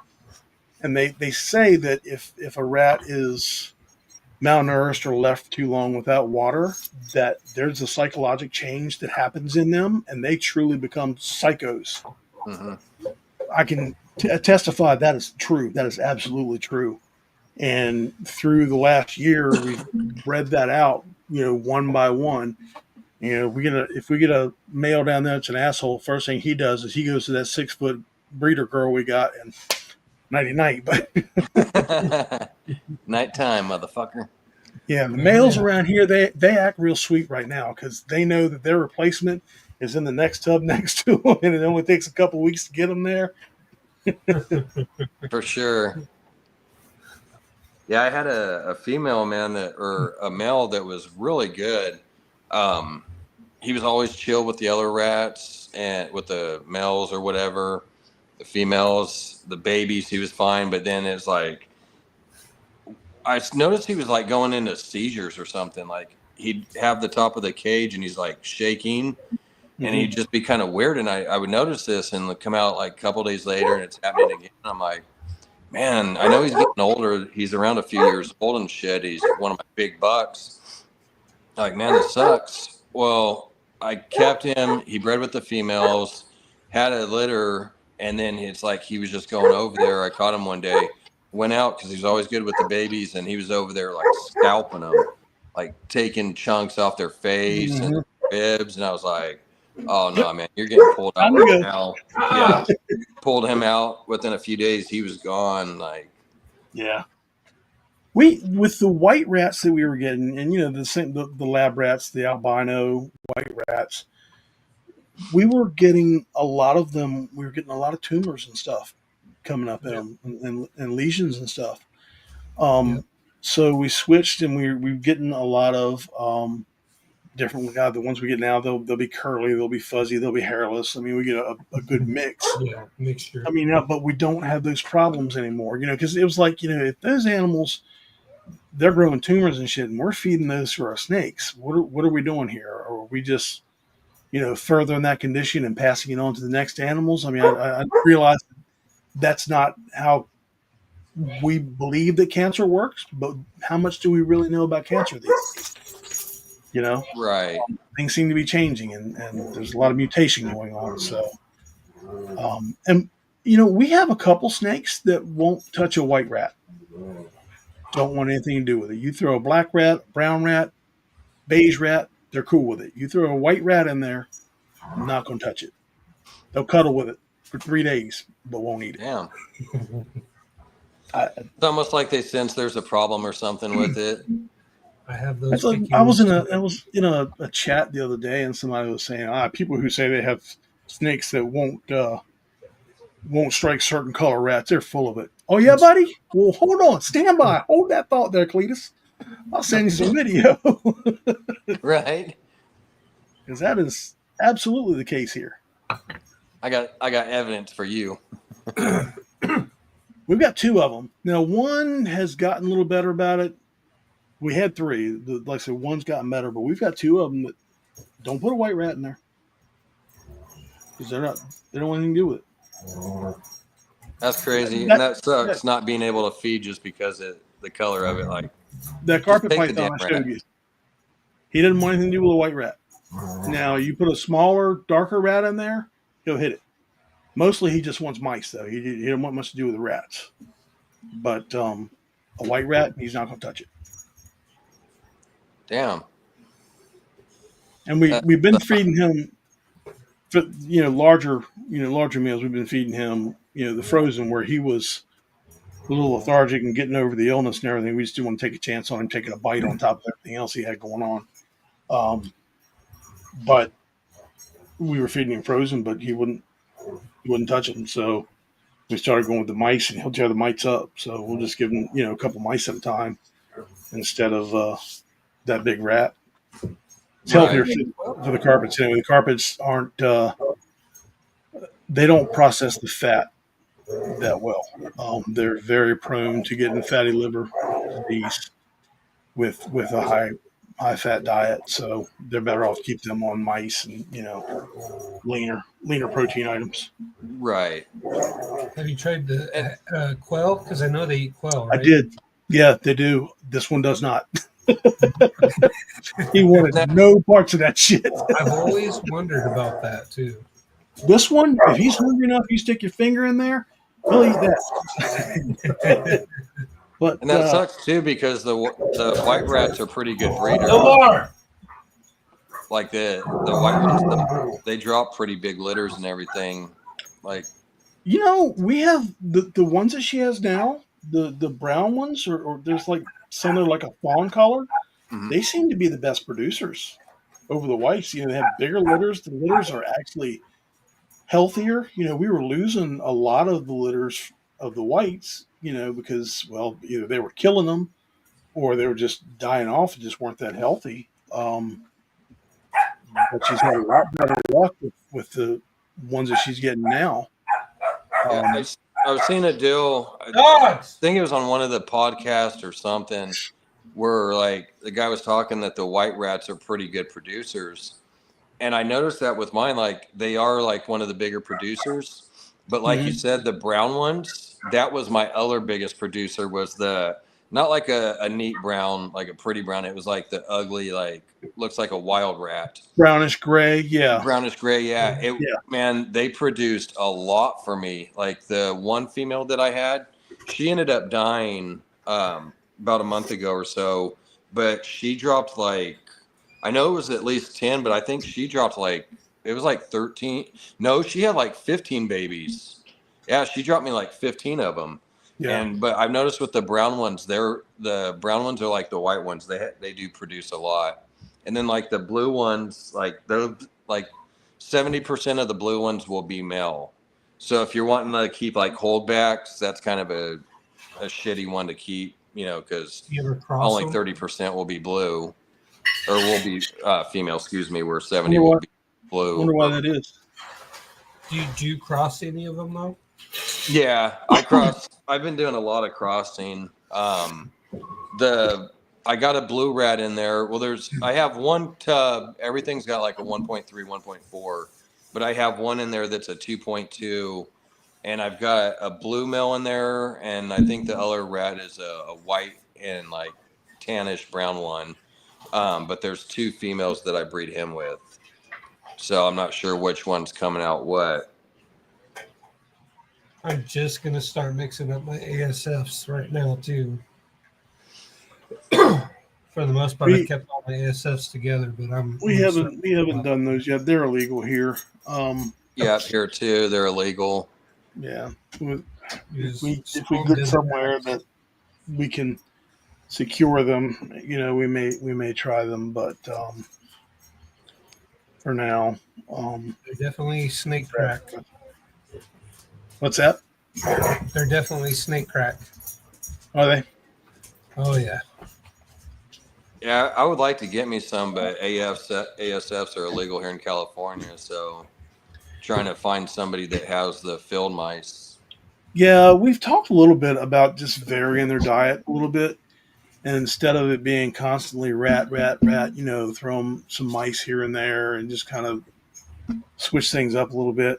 Um, just because there's a high fat content there, so and that can't be that healthy for them, constantly. Right.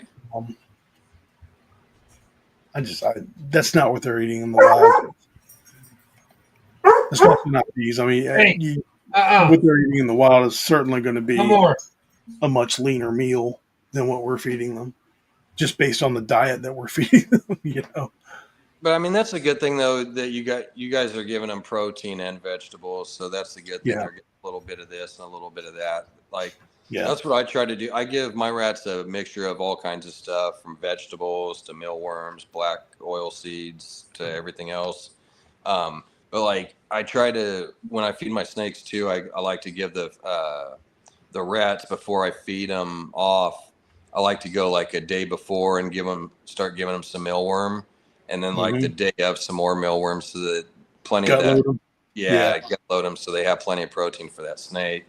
Yeah, But especially giving them vegetables and all that, it's like you're giving them different, things in their food to be better for the snake too, because now that snake's getting some of those vegetables where obviously a snake doesn't eat lettuce or carrots, but it's getting yeah. it in that diet, because of what it's eating and stuff. So Will, do you it see helps. less? Do you see less waste from the snakes feeding them ASS versus the rats? Yeah, yeah. Really? So that there's better digestion that going on there. Oh, for sure. Yeah. I wonder. I wonder what the reasoning for that is. I don't know. I know that they're a lot smaller for sure. I don't know if that all has to do with it, but yeah, no. Now that you mention it, yeah, no. There's definitely a lot less waste when I feed Yeah, them the ASFs over the I've rats. I've heard that a lot. That there's just so much less waste from the ASS. I There's mean, not yeah, the same. they're smaller, but you're feeding. I mean, you're still feeding the same way because you're giving them two instead of the one big rat, right? So I mean, they're Well, it depends. I guess it'll all just depend on the feeding schedule and how the person does it. But I mean, you could. But see, I do rats and I do the ASF. So I mean, if I do need that bigger meal, I do have the rats for that purpose. But mhm.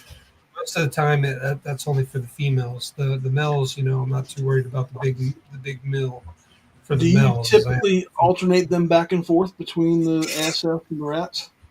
I will, yeah, and they'll take both. They don't get stuck on one or the other. No hesitation.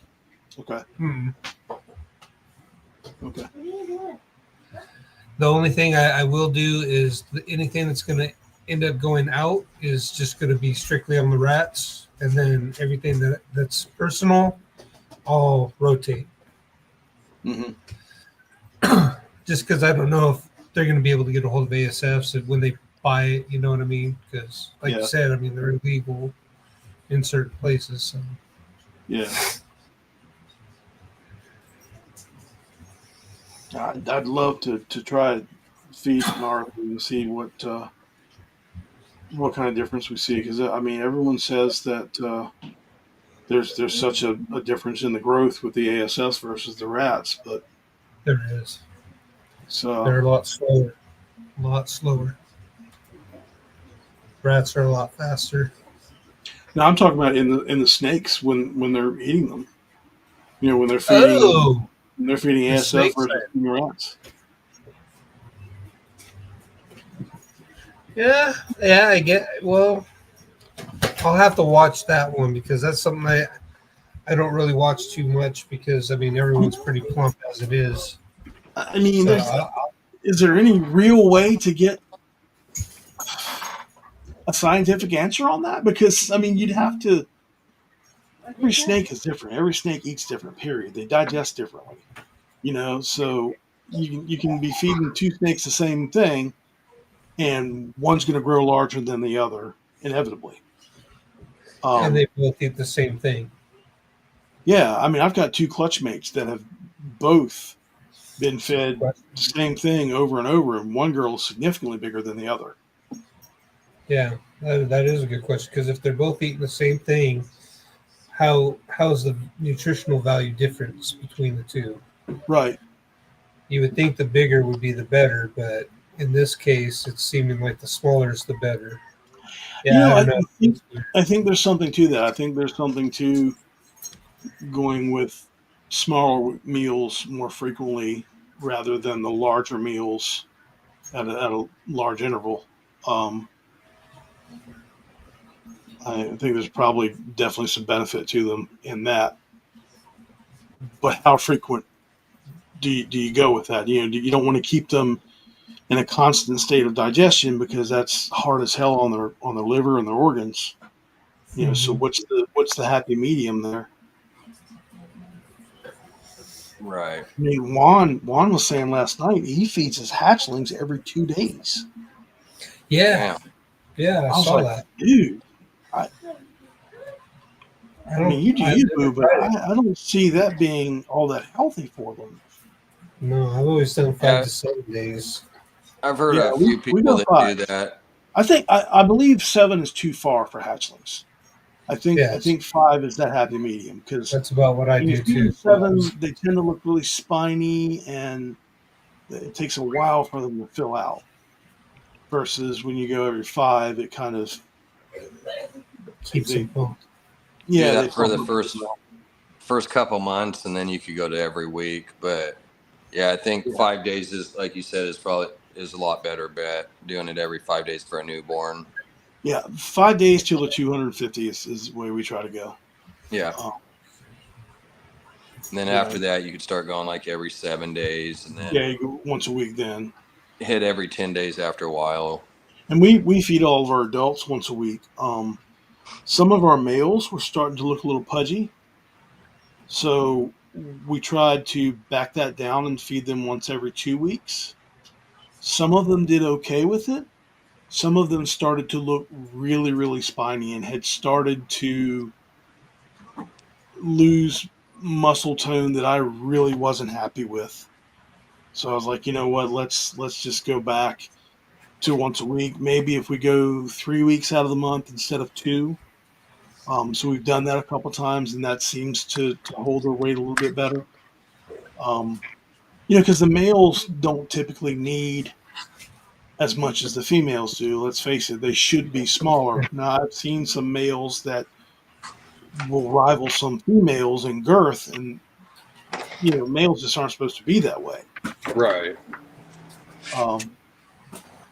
Your male should be half to 2/3 of the body mass of a female. Yeah. I mean, depending on the animal. Don't get me wrong, we've got a big ass male down there. He's damn near 6 foot long, and yeah, he's a hoss.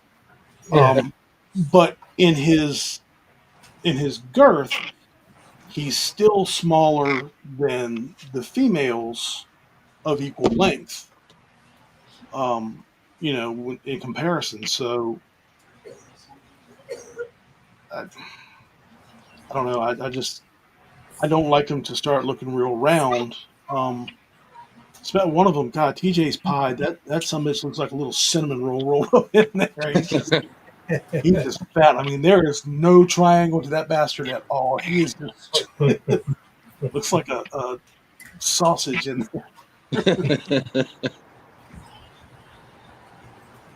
Especially like right before he sheds, he gets real stocky, and then he sheds and they lengthen out a little bit, and then it kind of evens out. But right before he sheds, man, he's like can barely move. He looks like the Stay Puft Marshmallow Man or something. I got one like that too. Yeah.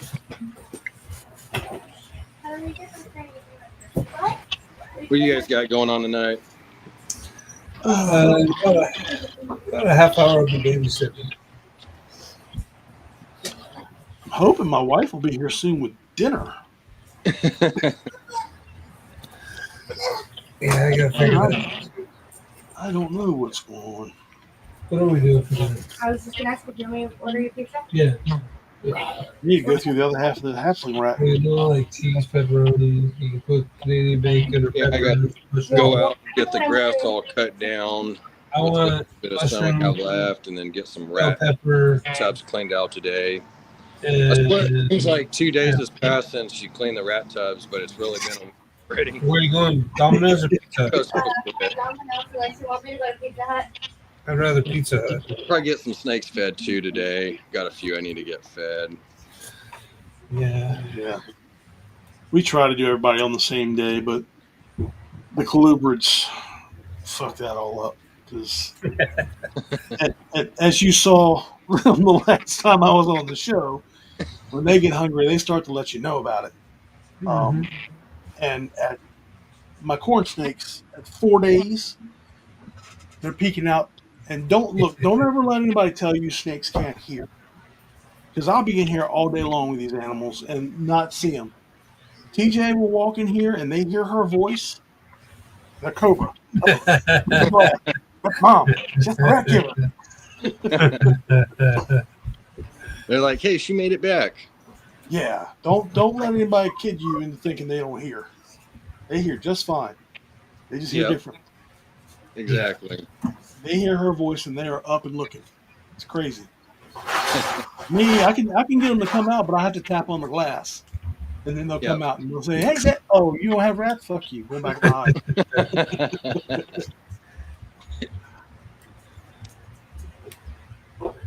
Yeah, I got to get that lace girl fed again today. I fed her last week. Like I said, production was a little slow on rats, so it had been a few weeks, and I got her something last week that was finally big enough to feed her and get her fed again. How's the temperament on your lace? Do what? How's the temperament on your lace? Is she? She's pretty good. I would say sometimes she's a little hissy. She'll be a little vocal, but she's actually pretty good, to be honest. I love a vocal snake. I'm not gonna lie. I've got a lace Mojave that I picked up from Chris at B&S. That little son of a bitch wants me dead, dude. You know, it seems like I've had a few Mojaves, and Mojaves to me seem like assholes, man. I'm not gonna lie. The other ones that we have, well, you know what? That Mojave clutch that we hatched, now that you mention it, they are a group of assholes. But this guy, dude, you pull the drawer open, and he's back in the corner, hissing and coiled up and essed up and ready. He's one of the only snakes that I got to go in there with the little hook and pull him forward to where I can get behind him. Yeah. That or just pull the whole drawer out altogether so I can get behind him and not get tagged. But yeah, he's a little ass.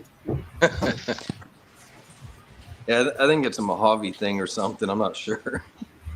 Maybe. I don't know. Calico can do it too. Calico. Mm-hmm. Supers for me seem to be. I have several. We did a super inchy clutch this year. That's actually still in the incubator. We're just waiting to get room for them. And you stick your hand in that tub. And we've separated them out now, and they're a little bit better. But when they were younger and they were all still in the same tub, you stick your hand in that tub, and if you didn't get tagged 3 times by the time you got your hand in there, you were lucky. Got the alarms going off, huh? Yeah. But that one that almost bit me on, it was on Keys' show that night. Or was it Keys or Wiz? That super pastel girl. That's the one snake in this house that I can't really tame no matter what. I can pick her up and she'll tolerate me briefly. But every time I go in the enclosure to get her, I can count on one thing. She's going to try to kill me on the way out. We switched her to a drawer a couple weeks ago because she's made weight now, and it's going to be time. I'm going to try to breed her this year. Nice. And she seems to be a little better in the drawer than she was in the clothes, because she stayed here in my room up in the top rack behind me. But man, that snake hates my ass with a passion. Like that, homie, don't play that. Yeah, it just seems that all the supers just have that little extra attitude to them that That's what don't. I got my super pastel, super vanilla girl. She's pretty good. Oh yeah, Yeah, I'd have to say she's actually got a sweet attitude. we've got the super pastel GHI male that made this one. He's a little vocal at times, but we use him as an ambassador animal at shows. I mean, he's just one of the cuddliest snakes you could have. Go see. Nice. I mean, and he's chill, but then you get some of the other ones that just. I've got a super gravel girl that I picked up, and she's.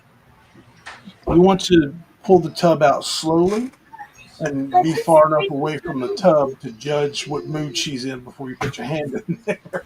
Right. let me keep that distance. Yeah. Because she will, I mean, and she'll do it without warning too. She'll be in there and look like she's chill, and you put your hand in and it's, gotcha, bitch.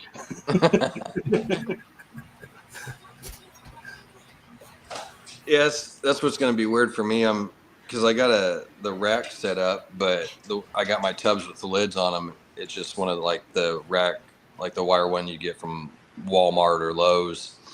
Mm-hmm. So it's going to be different now that I'm getting it ready to get racks with the tubs built into them. Because before I would just pull it out and I cut either side. If that snake's over here, well, I'll just move over here real fast. Now it's like there's just that one-way entry where it's like you and that snake's head. Get you one of those short hooks. Yeah. That's what I was going to do, get a hook so I could sit there and just open it up from a distance. It always ends up, you have your bigger snakes in the bottom tubs, right? Mm. Well, when you go to pull that bottom tub, that's when you're bent over and you're moving the slowest, and they're moving the fastest coming out at you. Yep. Yep. They got that advantage right there. You're even slower. Yeah. We got the girl that TJ works with gave us a normal girl that she had. She's like, I don't know, 6, 7, 8 years old. She's huge. She's like 3,200 grams, something like that. Just a really big, beautiful normal. But when she's hungry, and it's feed me, Seymour, and don't fuck around with it. So when you pull that tub, I mean, she's coming out and just snapping everywhere, just looking for something, you know. Yep. We've all got that snake, right? Yep. Oh yeah, I do. It's a little less fun when that snake is that big. I'll say that much. Definitely. That distance starts shortening down a little Cute, bit. and it's funny when they're this long. When they're this long, it's a whole different ballgame. Yeah. Now they can reach 3 feet out. There's blood involved. Yep. Definitely. I wouldn't give it up for anything, though. I'll be honest. Nah, for sure. It's fun. Keeps you on your toes. Absolutely. Or shoot, I guess I'll go ahead and shut it down now. Down to less than 10% on my battery, so That would be I time. got kids showing up anyways. My Nice. niece and nephews are showing up, so Cool. got to babysit. Thanks to everybody in the chat for coming and hanging out. Yeah, for sure. Listen to us talk about nothing. Yeah. Thanks to everybody in the chat for popping in. I appreciate you guys, and we'll see you next week. And I appreciate you, Will and Greg, for jumping on as usual. Hey, Always. I appreciate it, man. It was good talking with you guys and talking some more reptiles. For sure. All right, These everyone. conversations I can join in on. The sports conversations, I don't have much input on those. Yeah, no, I'll be here next weekend too. Heck yeah, nice. Sure. I'll have some more stuff to show off too, hopefully. So, Cool. There we go. all right, guys. I'll see you all next week. You have a good one. All right, man. See you guys. Yeah, have a good one.